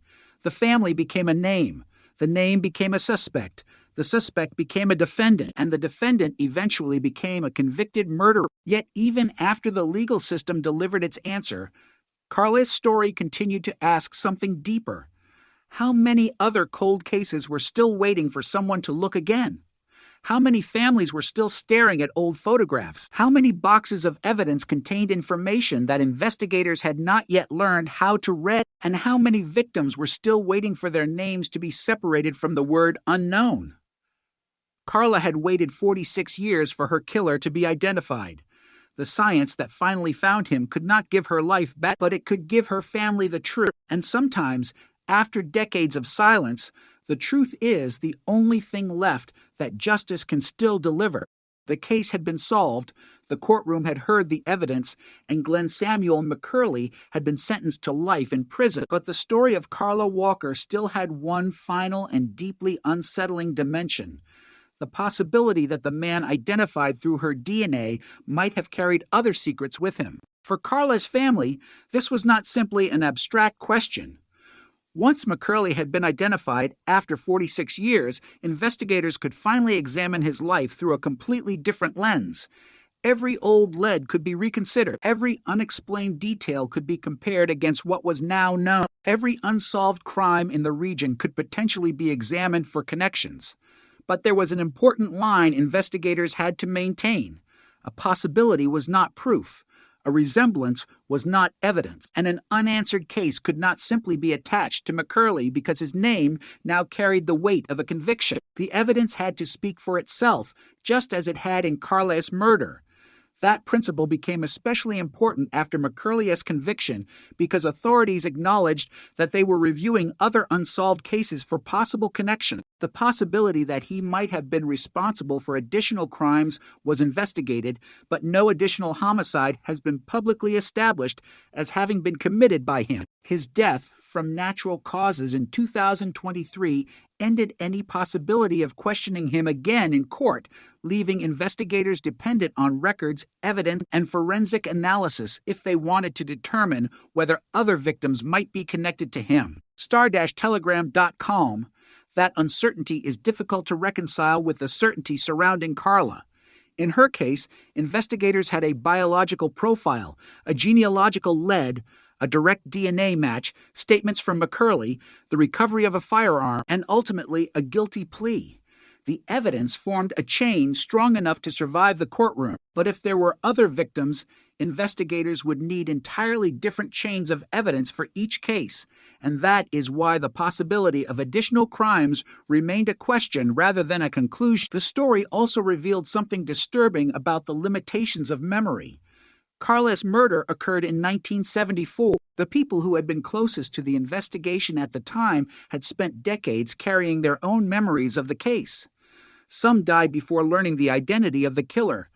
Others grew old while wondering whether the truth would ever emerge. The detectives who reopened the case were working with evidence collected by another generation. They had to understand the language of old reports, reconsider investigative decisions, and determine which physical evidence remained usable. They had to work through decades of paperwork and uncertainty before they could even reach the DNA breakthrough. And yet, the case demonstrated that old evidence does not necessarily become irrelevant simply because it becomes old. In fact, sometimes age can make evidence more valuable because new technology can extract information that earlier investigators could not see. That was exactly what happened with the biological material connected to Carla. In 1974, investigators could not use DNA to identify the unknown male. Decades later, the same biological evidence produced a genetic profile that became the foundation for the identification. The evidence had not changed. The technology had. That difference is what transformed the case. It also transformed the meaning of the word cold. A cold case is often imagined as a case where every lead has died and every clue has disappeared. But Carla's case showed something different. A case can be cold because the available technology has reached its limit. The evidence can remain alive even when the investigation appears dormant. The moment new technology arrives, the old evidence can suddenly become active again. That is precisely why investigators around the country began revisiting decades-old murders after successful genetic genealogy identifications elsewhere. The science offered a new possibility. Perhaps the answers were already sitting inside evidence rooms, waiting for a method capable of unlocking them. Carla's case became part of that broader forensic revolution. Her murder had not been solved because someone suddenly remembered a forgotten detail. It was solved because investigators combined old evidence with new science. The biological material produced a male DNA profile. Traditional database searches did not produce a match. Genetic genealogy provided a route toward relatives. That route led to the McCurley family. Investigators then collected discarded DNA from Glenn McCurley and compared it with the original profile. The match provided direct evidence. The subsequent interview produced incriminating statements. The firearm recovered from his home added another physical element. The case went to court. and McCurley eventually pleaded guilty. The process was methodical, and that method mattered because it showed how a cold case could move from uncertainty to certainty without relying on a single miraculous clue. It was the accumulation of evidence that changed everything. The DNA alone was powerful, but it was stronger because it existed alongside the other evidence. The genetic genealogy alone identified a family connection, but it was not treated as the final answer. The discarded DNA alone might have raised questions, but it became decisive because it matched the biological evidence from the original investigation. The confession alone might have been challenged, but it was supported by forensic evidence and other investigative findings. Each piece reinforced the others. That is what made the final case so difficult to dismiss, yet the emotional story remained separate from the forensic one. Carla's brother Jim Walker had lived nearly his entire adult life with the knowledge that his sister's killer was still unidentified. When Carla died, Jim was 12 years old. By the time McCurley was arrested, Jim was in his late 50s. He had become a husband, a father, and an adult with decades of memories that did not include the sister who should have grown up beside him. He had watched his parents age and eventually die without learning who had murdered their daughter. That is a particular kind of grief because the family does not simply lose someone once. They lose them again every time an anniversary arrives without an answer. They lose them when another year passes. They lose them when someone asks whether the killer will ever be found. And they lose them when the investigation goes quiet. For 46 years, Carla's family lived with that silence. Then suddenly the silence ended. The arrest in September 2020 was followed by the trial in August 2021. The speed of those events was almost shocking compared with the decades that came before them. The case that had moved slowly for generations suddenly moved rapidly through the criminal justice system. During the trial, the prosecution presented the DNA evidence, the investigative history, the recorded interview, and testimony from people connected to Carla. The defense challenged aspects of the case, but the evidence survived. And then McCurley changed his plea. The trial that could have lasted much longer ended with a guilty plea to capital murder and a sentence of life in prison. Star-Telegram.com. That moment created a strange kind of silence in the courtroom. For decades, the family had wanted to hear the words, "We know who did it." Now they had them. But there was no celebration. There was grief. There were tears. There were embraces between people who had never expected to meet under such circumstances. McCurley's son approached Jim Walker, and the two men embraced. The image captured something that the legal language of the case could not express. One man had lost his sister. Another had discovered that his father had committed a crime that had shaped another family's life for almost half a century. Both were carrying consequences created by the same act. The courtroom could determine McCurley's punishment, but it could not determine how the surviving families would live with what they now knew. That burden would continue long after the judge finished speaking. It would continue after the news cameras left. It would continue after McCurley entered prison. And it would continue even after his death. His natural death in prison in 2023 meant that the man responsible for Carla's murder would never be released, but it also meant that investigators could no longer question him directly about any unresolved aspects of his life. Any remaining mystery would have to be answered through evidence. That is why the possibility of additional victims remained unresolved.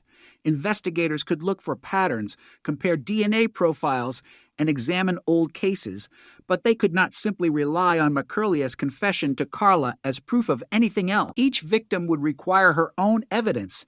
Each case would have to stand on its own. That discipline is important because cold cases can generate intense speculation once a suspect is identified. The public naturally wants every mystery connected. But investigators must separate what is known from what is merely possible. In Carla's case, what is known is powerful enough. She was abducted from a bowling alley parking lot in Fort Worth in February 1974.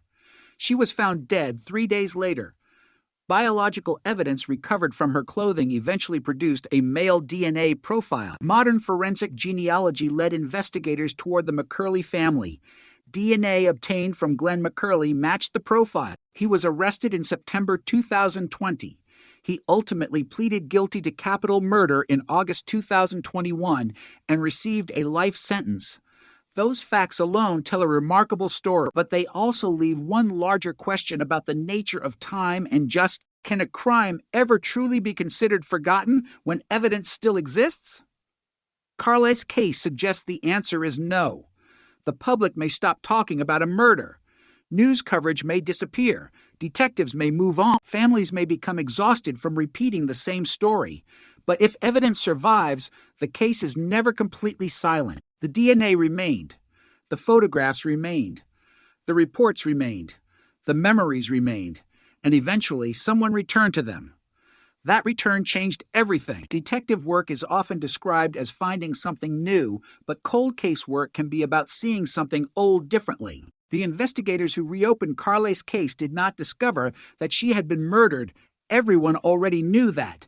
They discovered that the old evidence could now answer a question it had been unable to answer for decades. Who was the man whose DNA was present? That question had been impossible in 1974. In 2020, it became solvable. The difference was not the evidence. The difference was the science. And the lesson extended beyond Carla. Every preserved biological sample represents information that may become more useful as technology improves. A case that seems impossible today may become solvable tomorrow. A DNA profile that fails to match a database today could eventually lead to a relative through a genealogy system. A discarded item could provide the confirmation investigators need. A name that appeared in an old report could suddenly become significant when new science points toward the same family. That is what happened here. The past had not changed. The investigators had. The technology had. The possibilities had. And that was enough to break 46 years of silence. Carla's story therefore became more than a murder investigation. It became a demonstration of persistence. Her family had never stopped wanting answers. Investigators eventually returned to the evidence. Scientists developed new methods, and the truth finally emerged from material that had been sitting quietly for decades. But there was one final reality that no forensic breakthrough could change. Carla would never know that her killer had been identified. She would never hear the guilty plea. She would never see her family receive the answer. She remained forever 17, while the man responsible grew old. The cruelest measure of the 46 years was not the number itself. It was everything that happened during those years that Carla never experienced. She never graduated from college. She never began a career. She never grew older. She never celebrated another birthday. She never watched her younger brother become an adult. All of those ordinary possibilities ended on one February night. And yet, despite that, her name survived. It survived in the memories of the people who loved her. It survived in the police files. It survived in the evidence. And eventually it survived in a courtroom where the man responsible admitted guilt. The mystery had ended, but Carla's story had not. Her case became a reminder that justice can move slowly, sometimes painfully slowly, but that evidence can outlast the people who create the mystery around it. 46 years passed before investigators could attach a name to the unknown DNA. 46 years before the family could look toward the person responsible. 46 years before the words guilty and life in prison finally entered the story. And after all that time, the most powerful thing left behind was not the image of the suspect being arrested. It was the image of the evidence that survived him. The DNA waited. The truth waited. Carla's name waited. And when science finally opened the door, the past stepped through.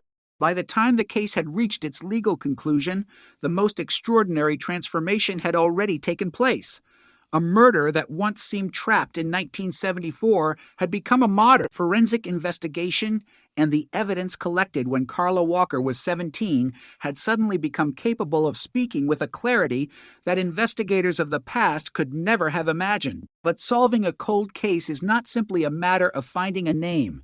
It is the painstaking reconstruction of a chain of events, and every link has to withstand scrutiny. For Carla's family, that reconstruction meant returning to memories they had spent decades trying to survive. For investigators, it meant returning to evidence that had been sitting untouched or underused for years.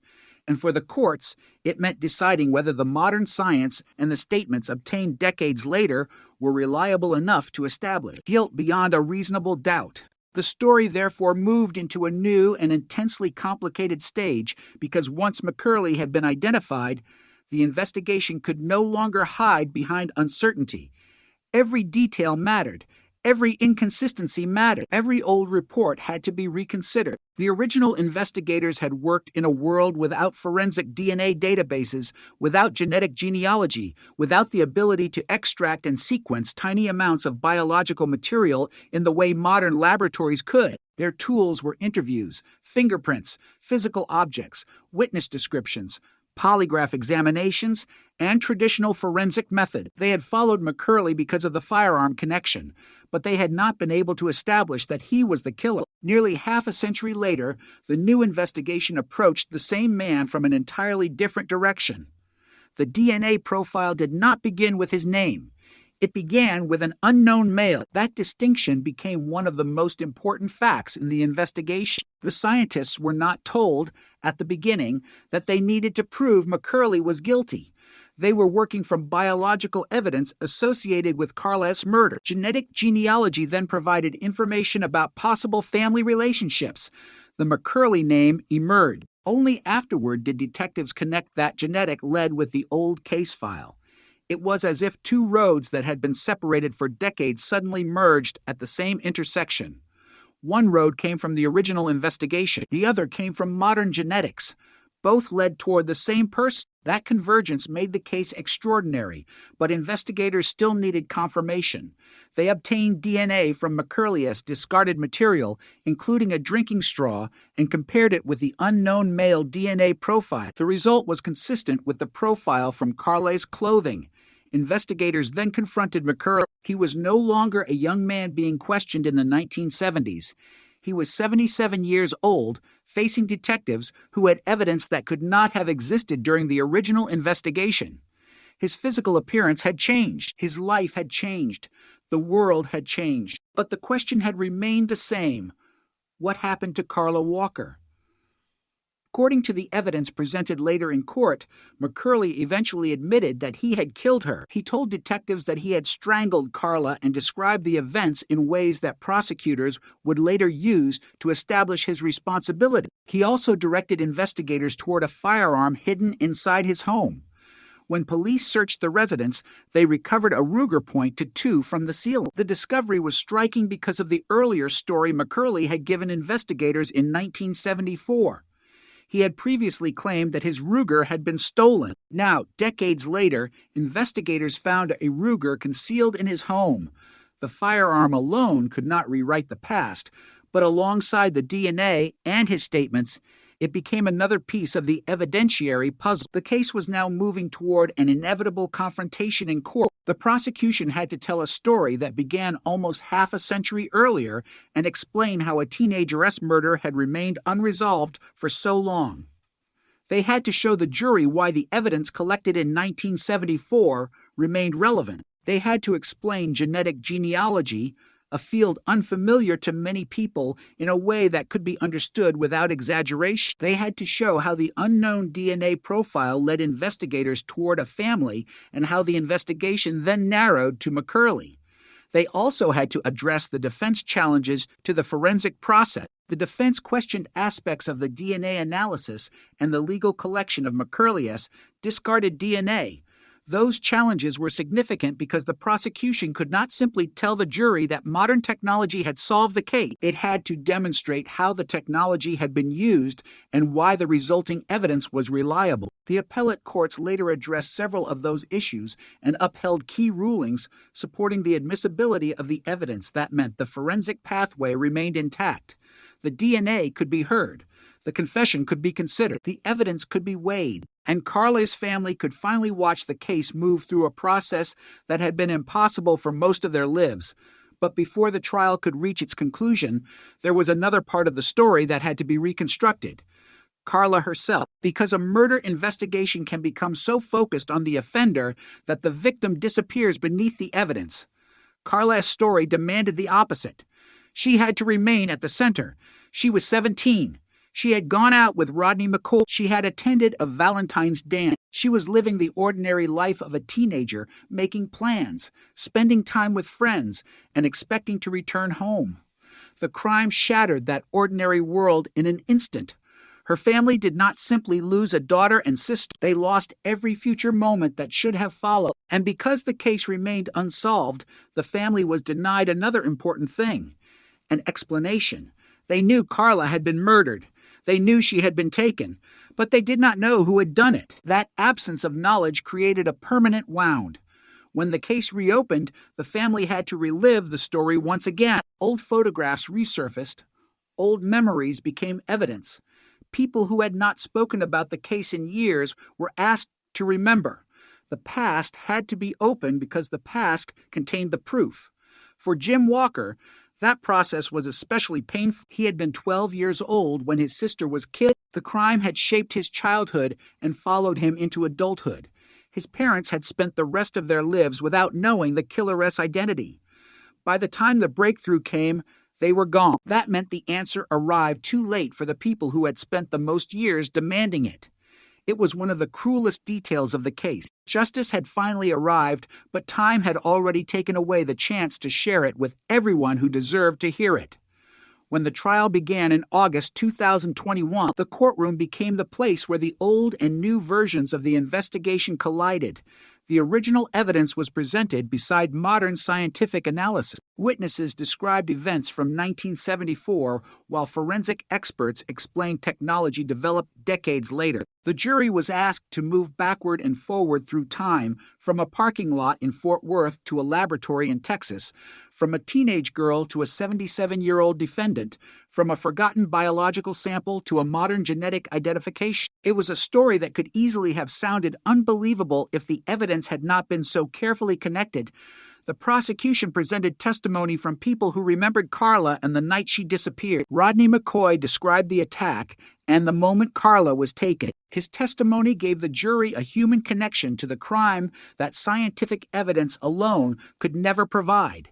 His memory was one of the last direct links to Carla's final moments before her abduction. He had survived the attack, but his life had also been permanently altered by what happened. For decades, he had carried the knowledge that he was the person who had last been with Carla before she was taken. His testimony placed the jury inside the parking lot that night, where an ordinary evening suddenly became a crime scene. Then came the forensic evidence. The male DNA profile recovered from Carla's clothing was explained to the juror. The scientists described the work that allowed investigators to use preserved evidence after so many years. The genetic genealogy process was presented as an investigative tool rather than a magical identification system. The family connection led investigators toward McCurley, but the direct DNA comparison provided the confirmation. This distinction was essential. Genetic genealogy had opened the door. Traditional forensic comparison had helped establish what was behind it, and once investigators had that confirmation, they had been able to confront McCurley with evidence that was far more powerful than anything detectives could have shown him in 1974. The interview became another major moment. The jury heard McCurley's own words. They heard the progression from denial toward admission. They heard investigators confront him with the evidence, and eventually they heard him acknowledge responsibility for Carla's death. But even then, the defense challenged the circumstances surrounding the statements. The legal process required the jury to consider not only what McCurley said, but whether the statements had been obtained lawfully and voluntarily. The appellate courts later upheld the relevant rulings, rejecting McCurley's arguments that his confession had been improperly obtained. The legal system had now examined the case from another angle, and the central evidence continued to hold. Then came the firearm. Investigators had recovered a Ruger .22 from McCurley's home after he directed them towards its location. The old firearm clue had returned decades later in a form that was impossible to ignore. In 1974, investigators had known about McCurley's Ruger. In 2020, they found a Ruger hidden in his ceiling. The meaning of that discovery was not determined by one fact alone.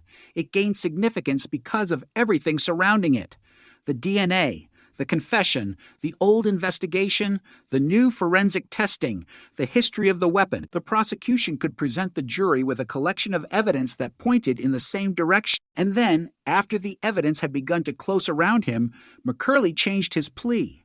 The man who had initially entered a not guilty plea admitted guilt to capital murder. The judge sentenced him to life in prison. After 46 years, the case had reached its legal endpoint. But there was something haunting about the speed of the final stage. 46 years of silence. Then a DNA breakthrough, an arrest, a trial, a guilty plea, a life sentence. It was as though the case had been frozen in time and then suddenly released. Yet for Carle's family, there was no way to experience those events without thinking about everything that had happened while the case remained unsolved. Her parents had died. Friends had grown older. Memories had changed. People who had once been teenagers were now grandparents. The community where Carla had lived had transformed. The physical landscape had changed. But the crime remained fixed. That is what a cold case does. It creates a strange relationship with time. The victim remains in the moment of death while everyone else continues forward. The investigation ages. The family ages. The suspect ages. But the crime itself never becomes old. It remains permanently unfinished until an answer arrives. Carle's case remained unfinished for 46 years. Then modern science completed a connection that investigators had once been unable to make, and that connection had begun with something almost invisible. Biological material left behind on clothing. Something microscopic had survived when memories were fading. That material eventually produced a DNA profile. The profile produced a genealogical lead. The lead produced a surname. The surname pointed investigators back to a man already questioned decades earlier. His DNA confirmed the connection. His statements added another layer. His hidden firearm became another piece. The courtroom confirmed the result. The guilty plea ended the legal uncertainty. And yet, even after all of that, Carla's family still had to live with the one fact that no investigation could change. The answer had come 46 years too late to save her. The justice system had found the killer, but it could not restore the future that had been taken from a 17-year-old girl. It could only name what had happened and hold the person responsible. And perhaps that is why Carla Walker's case continues to resonate so deeply. It is not merely a story about a killer who was finally caught. It is a story about evidence refusing to disappear. It is a story about investigators returning to a case that seemed exhausting. It is a story about technology reaching backward through time. And it is a story about a family that refused to let Carla become just another forgotten name in an old police file. The years had changed everything except the truth. The truth had been waiting quietly, preserved in evidence, waiting for someone to know how to read it. And when investigators finally did, 46 years of silence began to break. The case had reached its legal conclusion, but for those who had lived with Carla Walker's murder for nearly half a century, a guilty plea could never be the same thing as closure, because closure suggests an end. While grief does not obey court schedules, prison sentences, or the words spoken by a judge. And for Carla's family, the moment Glenn Samuel McCurley admitted guilt was not the end of the story, but the moment when decades of unanswered questions suddenly became painfully real, because for 46 years they had been forced to imagine what might have happened. Who could have done it? Why Carla had been chosen, and whether the person responsible was still somewhere nearby, living an ordinary life while her family carried an extraordinary loss. And now they finally knew. And knowing was both a relief and another wound, because the man they had searched for was not a mysterious stranger who had vanished into another state or another country, but someone whose name had appeared in the original investigation, someone who had been questioned decades earlier, someone whose connection to a Ruger .22 had been recorded, someone who had remained in the community while the Walker family continued aging without an answer, and that realization forced investigators and family members alike to look backward once again, not simply at the night Carla died, but at everything that had happened afterward, because a cold case does not exist in isolation. It exists inside years of birthdays, anniversaries, marriages, funerals, careers, children, grandchildren, and ordinary moments that continue while one family remains emotionally anchored to the worst night of its life. And for Carla's brother Jim, that night had begun when he was only 12 years old, an age when a child should be thinking about school, friends, sport, and the future, not trying to understand why his sister had disappeared and why his parents were suddenly living inside a nightmare that had no explanation. And as Jim grew older, Carla remained 17 in his memory, forever fixed at the age when her life was taken, while he moved through adolescence into adulthood, watched his parents grow older, built his own life, and carried a question that had no answer. And the cruelest part was that his parents never lived long enough to hear the answer themselves, because they died while Carla's killer remained unidentified, meaning that when the breakthrough finally came in 2020, the people who had spent decades waiting for justice were no longer there to receive it. And that is one of the most painful realities of long, cold cases, because justice can arrive after the people who wanted it most have already disappeared, leaving their children to receive an answer on their behalf. And when detectives returned to Carla's case, they were not simply reopening a file. They were reopening a family wound that had never fully closed, and every new forensic test carried the possibility of either disappointment or revelation, because investigators had no guarantee that the biological evidence would produce a usable profile after so many years, no guarantee that the profile would identify anyone, and no guarantee that a genealogical investigation would lead anywhere meaningful. But the evidence survived, and modern technology transformed it, and the unknown male profile became the starting point for an investigation that would eventually circle back to the same family name recorded in the original case, McCurley, and that coincidence was so extraordinary that it could have seemed almost impossible if the forensic process had not independently supported it, because the investigators were not simply choosing McCurley from an old list of suspects and then searching for evidence to support their theory. They were following a genetic trail, and that trail led toward a family already known to investigators, creating a convergence between past suspicion and modern science. And yet, even then, detectives had to proceed carefully, because the law does not convict people simply because their names appear in a genealogy investigation, and a family connection is not the same thing as direct evidence, which meant that investigators needed a sample from McCurley himself, and they obtained one from discarded material, eventually producing the DNA comparison that transformed the genealogical, led into direct forensic evidence, and that moment represented one of the most remarkable transitions in the entire investigation, because an unknown male profile had become a specific person, and the specific person was not simply someone selected by chance. He was a man whose history was already woven into the original case, and then investigators confronted him, and the conversation that followed became another bridge between 1974 and 2020, because McCurley was now an elderly man being questioned about something that had happened when he was young, and detectives were asking him to account for a crime that had haunted a family for almost half a century, and according to evidence later presented in court, his answers eventually changed, and he admitted responsibility for Carla's murder, providing investigators with statements that prosecutors would later use against him. But the interview did not simply produce an admission. It also led investigators toward another physical clue, because McCurley told detectives where a firearm was hidden inside his home. And when they searched the property, they found a Ruger .22 concealed in the ceiling, and suddenly the weapon that had existed as an unresolved piece of the 1974 investigation was connected to the modern investigation in a way that was difficult to ignore, because decades earlier McCurley had told investigators his Ruger had been stolen, while decades later a Ruger was recovered from his home. And although the meaning of that firearm had to be evaluated within the totality of the evidence, its presence became another striking detail in a case already filled with improbable connections.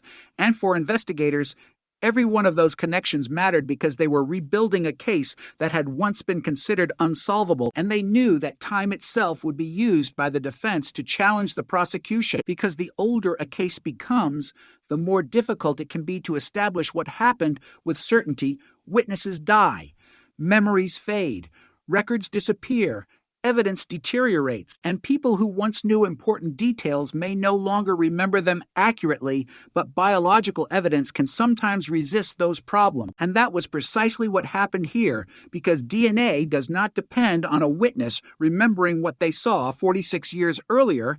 It does not require a detective to remember every detail of an interview, and it does not become less genetically distinctive because the calendar advanced, and that made the preserved biological evidence extraordinarily important because it provided a scientific connection between the crime and the suspect that could be examined using modern standards, and the defense challenged aspects of the forensic process, including questions surrounding the DNA analysis. The collection of Mercurius discarded DNA, but the legal process ultimately allowed the evidence to remain part of the case, and that meant the prosecution could present the jury with a combination of old evidence and new technology, and the courtroom itself became a kind of bridge through time because witnesses were talking about 1974 while scientists were explaining 21st century genetic techniques, and McCurley was sitting before the court as a 77-year-old man, while Carla remained 17 in every photograph shown to the jury, and that contrast could not have been more brutal because everyone else had aged except the victim, and the jury was being asked to understand that the young woman at the center of the case had been permanently separated from the passage of time, and perhaps nowhere was that more powerful than when Rodney McCoy testified because he was one of the last people to see Carla alive, and his memories brought the parking lot back into the courtroom, bringing with them the sudden violence, the gun, the attack, and the terrifying moment when Carla was taken from him, and those memories had remained with McCoy for decades, long after the physical location had changed and the world had moved on, because surviving a violent attack does not mean leaving it behind, and the testimony reminded everyone that Carla had not simply vanished from a page.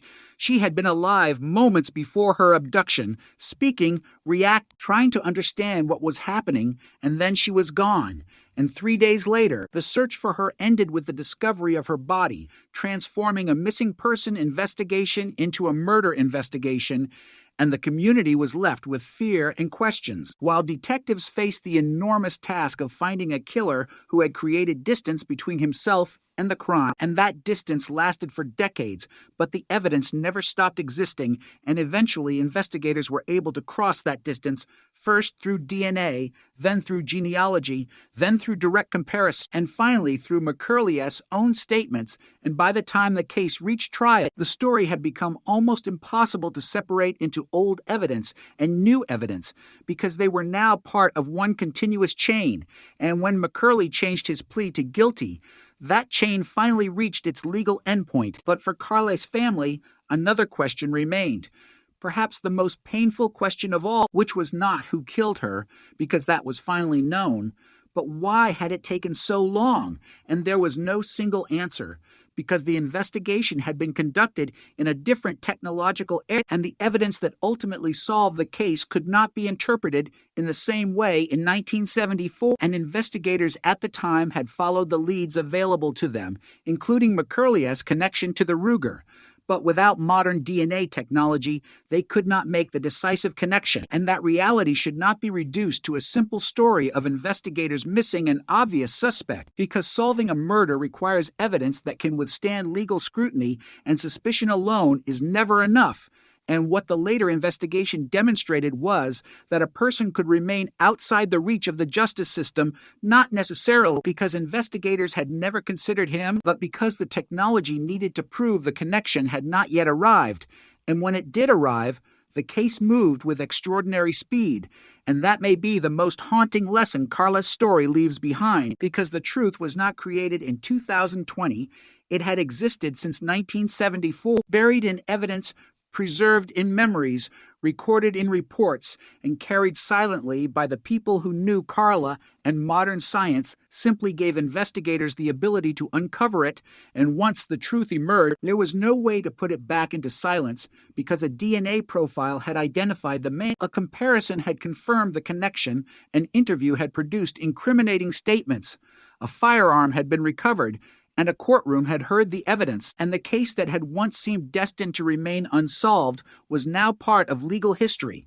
But the emotional consequences continued long after the verdict, because Carla's family still had to live with her absence, still had to look at photographs of a girl who would never age, still had to remember a voice that had been silenced when she was 17, and still had to accept that the answer they had wanted for decades had arrived only after almost an entire lifetime had passed. And perhaps that is why the final image of the case is not the arrest, not the DNA laboratory, not the courtroom, and not the prison sentence, but the quiet persistence of Carla's name.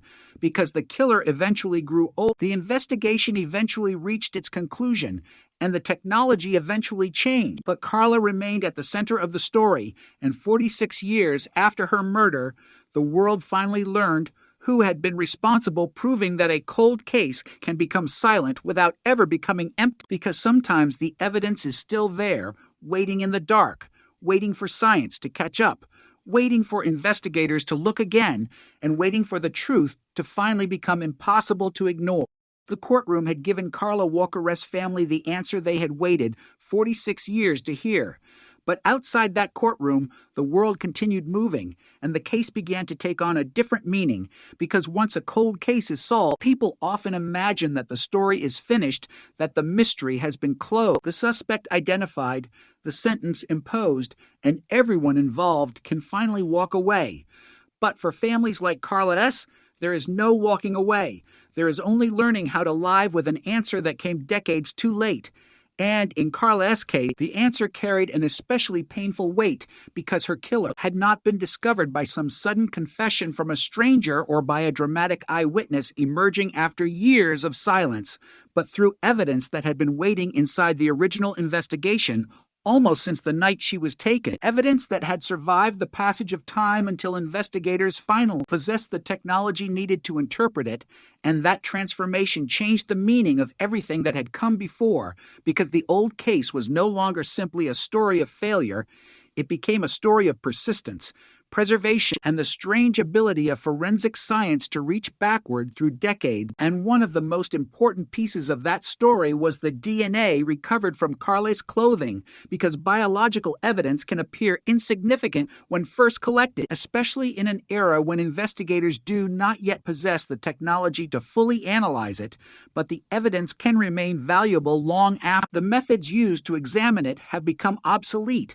and that was the situation investigators faced when they returned to Carla's case, because they were not starting from zero. They were starting from material connected to a crime seen nearly half a century old, and the challenge was to determine whether modern testing could extract information from that material. And when a male DNA profile was developed, the investigation suddenly had something it had never possessed before, an objective biological signature connected to the crime, but there was still no name, no address, no photograph, and no obvious suspect, because the profile did not match a person in the traditional law enforcement databases, and that could easily have become another dead end, another moment when investigators knew they had evidence but could not identify the person who left it behind.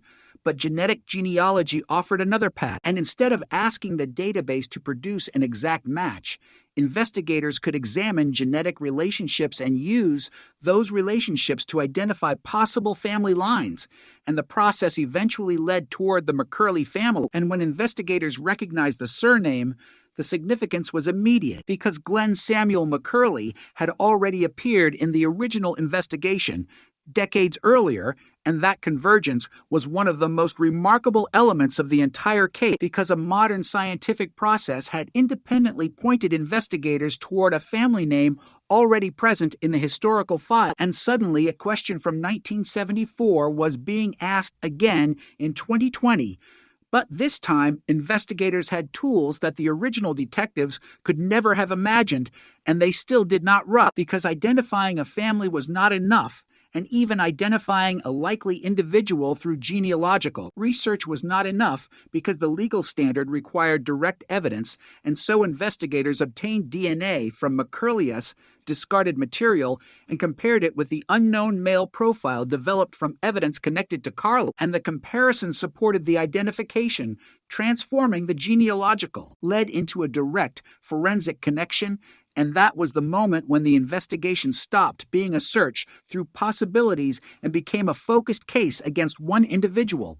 But the detectives still had to confront him, and when they did, McCurley was an elderly man, 77 years old, separated from the crime by almost his entire adult life, and according to evidence later presented in court, he initially denied killing Carla, but detectives continued questioning him and confronted him with the DNA evidence, and eventually he admitted responsibility, telling investigators that he had strangled Carla, and he also provided information about the location of a firearm, leading investigators to a Ruger point to two hidden in the ceiling of his home, and that discovery revived one of the oldest clues in the case, because in 1974, investigators had already been interested in McCurley because of his ownership of a Ruger 22. And he had told them that his firearm had been stolen.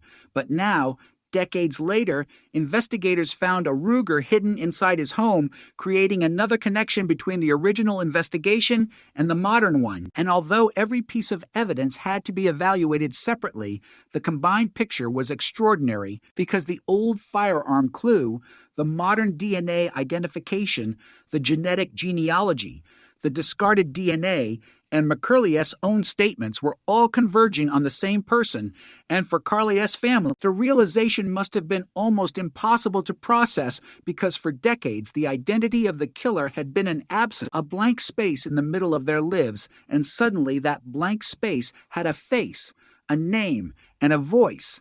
And the family had to confront the fact that the person responsible had been living an ordinary life while they continued carrying the consequences of what had happened.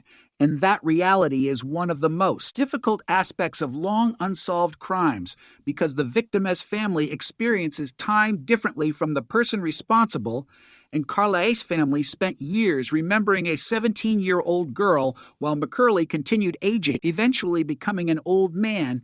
And when investigators finally caught up with him, the contrast was devastating because the victim had remained frozen at 17 while the suspect had lived through decades that Carla would never experience, and the courtroom later made that contrast impossible to ignore because photographs of Carla showed the teenager she had been while the defendant sat before the court as a 77-year-old man, and the passage of time was visible in a single room, one person permanently young, the other carrying nearly half a century of life after the crime, and perhaps that was why the testimony of Rodney McCoy was so powerful, because he connected the jury to Carla as a living person rather than simply a victim in an old murder file, and McCoy had been with Carla shortly before her abduction, and his memory of the attack had survived for decades, allowing him to describe the sudden violence that transformed an ordinary evening into a nightmare, and his testimony reminded the courtroom that Carla had a voice, relationships, plans, and a future that was destroyed in a matter of minutes.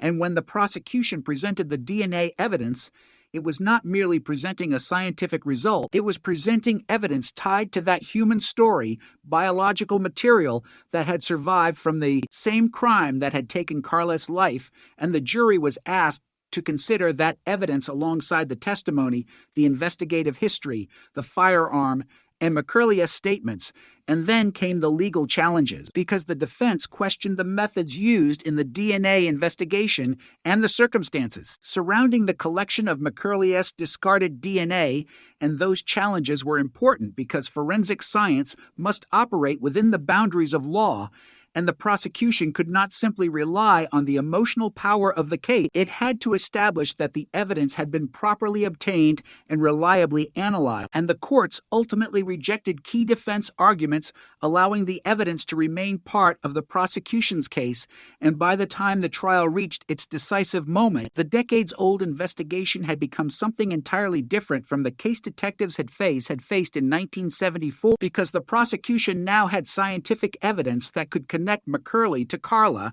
statements from McCurley himself, and the physical evidence recovered from his home. And on the third day of the trial, McCurley changed his plea and pleaded guilty to capital murder, receiving a life sentence. And for Carla's family, the words guilty and life in prison finally provided the legal recognition that had been missing for most of their lives, but there was no possibility of restoring what had been lost, and that is the painful paradox of every cold case solved after decades, because justice can establish responsibility but cannot reverse history, and the family could finally know the name of the man responsible but could never know what Carla might have become, and her brother Jim could never grow older alongside his sister.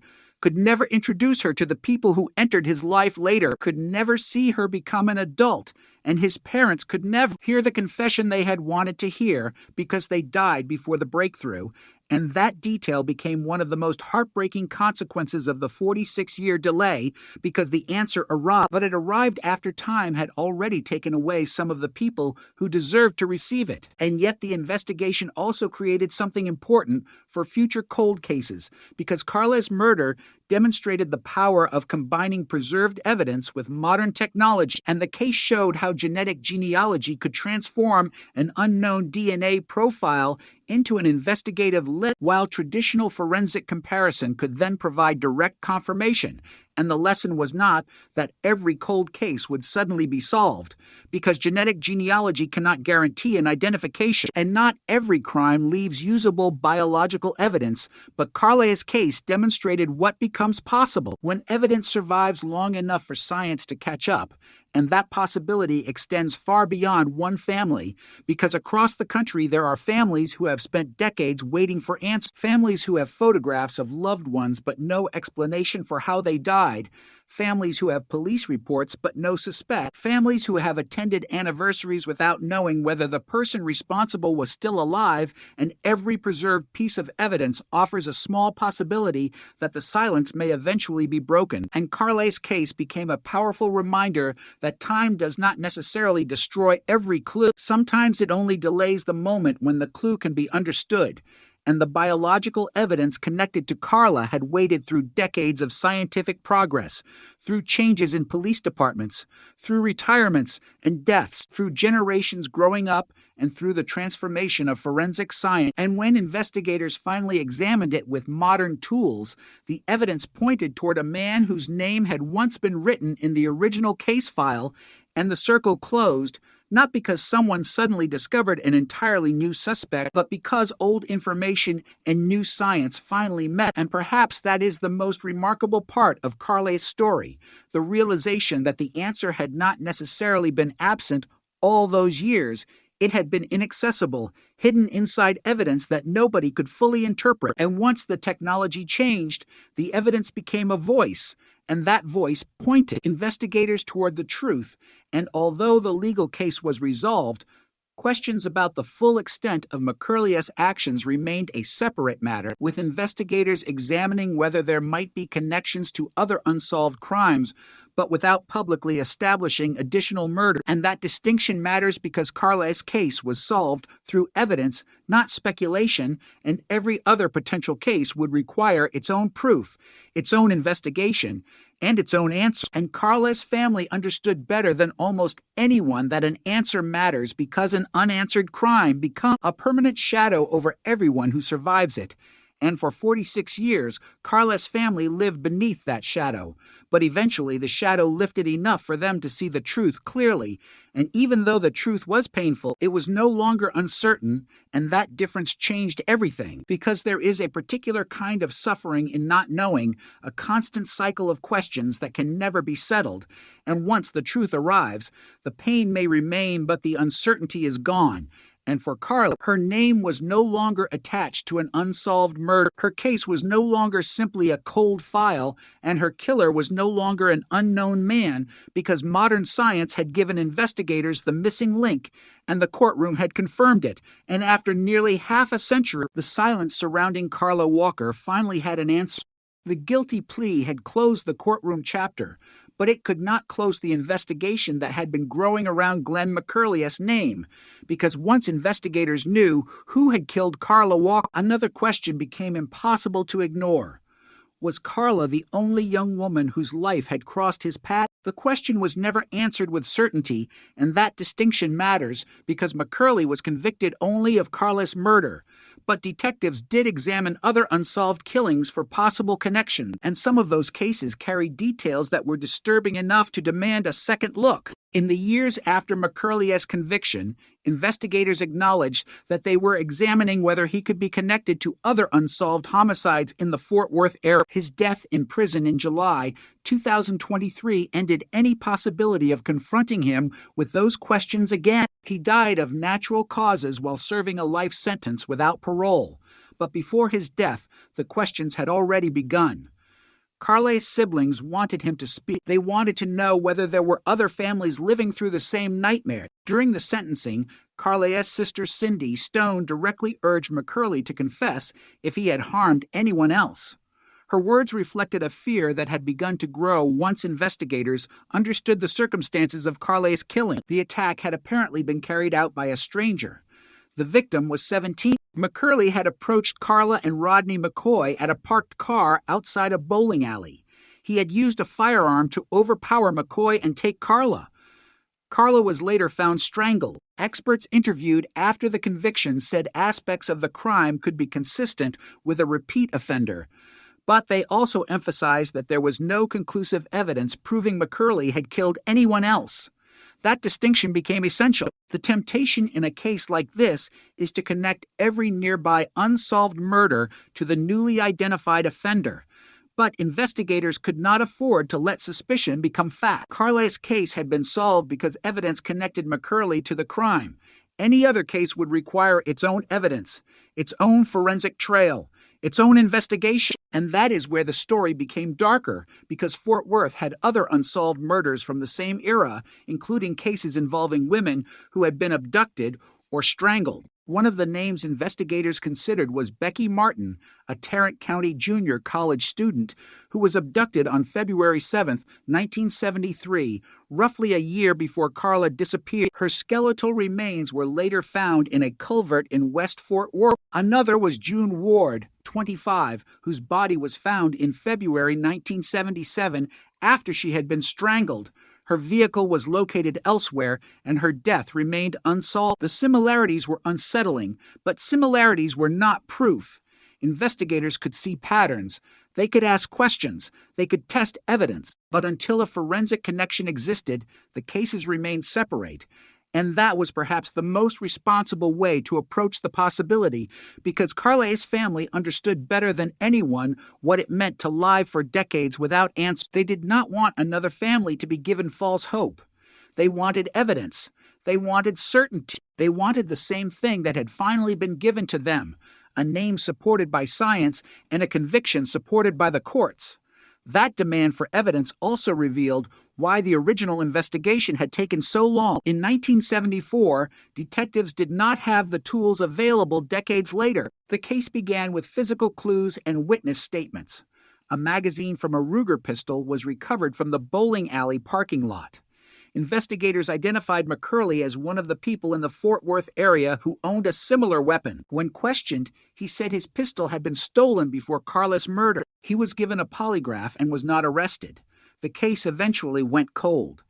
Decades later, investigators learned that McCurley had actually purchased another magazine for the pistol after the murder, a detail that added complexity to the old investigation. The significance of that old evidence became clearer only after the modern investigation identified McCurley through DNA. Suddenly, the old reports could be read differently. The old interviews could be reconsidered. The firearm could be re-examined in context. The original investigators had been working without the biological identification that would eventually become decisive. Their investigation had followed hundreds of leads, but none produced enough evidence to establish guilt.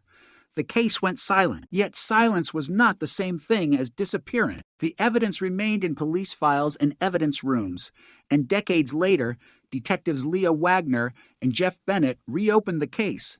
Their work eventually led to advanced DNA testing of evidence recovered from Carle's clothing. A male DNA profile emerged. Traditional databases did not identify the source. Genetic genealogy then offered a new investigative route. The technique did not simply search for an exact offender match. It used genetic relationships to help trace a family line. That process eventually brought investigators back to the McCurley family, and that was the moment the old case began to collide with modern science. McCurley's name was no longer merely an old, lead-in-a-forgotten report. It was now being reached through independent genetic evidence, but investigators still needed direct confirmation, and that confirmation came from DNA obtained from McCurley's discarded material. The resulting comparison matched the male DNA profile associated with Carle's case. The investigation had finally crossed the gap that had separated suspicion from proof. Then came the interview. McCurley was 77 when detectives confronted him. He was no longer the 31-year-old man who had been questioned in 1974. He had spent decades living a life that appeared ordinary from the outside. He had family. He had children. He had grown old. Yet the detectives were asking him about a 17-year-old girl whose family had spent almost half a century waiting for an explanation. During the recorded interview, investigators confronted him with the DNA evidence. According to the evidence later presented in court, McCurley eventually admitted responsibility. He acknowledged killing Carla and described strangling her. He told investigators that he had been afraid she would tell someone what had happened. The recorded interview became one of the most powerful pieces of evidence in the case because it placed McCurley's own words alongside the scientific evidence. But the confession was not the only thing investigators recovered. McCurley also directed police toward a firearm hidden inside his home. Investigators searched the property and recovered a Ruger .22 concealed in the ceiling. The discovery was striking because of the firearm history from 1974. The original investigation had already focused on McCurley because of a Ruger. He had told investigators that his weapon had been stolen. Now, nearly half a century later, a Ruger was found hidden inside his home. The old clue had returned in a completely different context. The physical evidence did not stand alone, but it became another link in a chain that now included DNA, genealogy, the recorded interview, and the recovered firearm. When the trial began in August 2021, prosecutors presented that chain to the court. McCurley initially pleaded not guilty. For 2 days, testimony and evidence were presented. Rodney McCoy described the night Carla was taken. His testimony placed the jury inside the parking lot where the attack began. He described the sudden opening of the car door, the assault, and Carla being dragged away.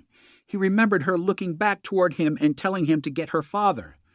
Those words had remained with him for decades. They became one of the most painful pieces of testimony in the courtroom because they were the last known words Carla spoke to him before she disappeared. The prosecution then presented the forensic evidence showing how investigators had used modern technology to reach back into a case that had been dormant since 1974. The defense challenged aspects of the DNA evidence and the circumstances surrounding the collection of McCurley's DNA from discarded material. Those challenges eventually reached the appellate courts, but the courts affirmed the trial court's rulings. The conviction remained intact. Then, on the third day, the atmosphere changed. McCurley changed his plea. He pleaded guilty to capital murder. Judge Elizabeth Beach sentenced him to life in prison without the possibility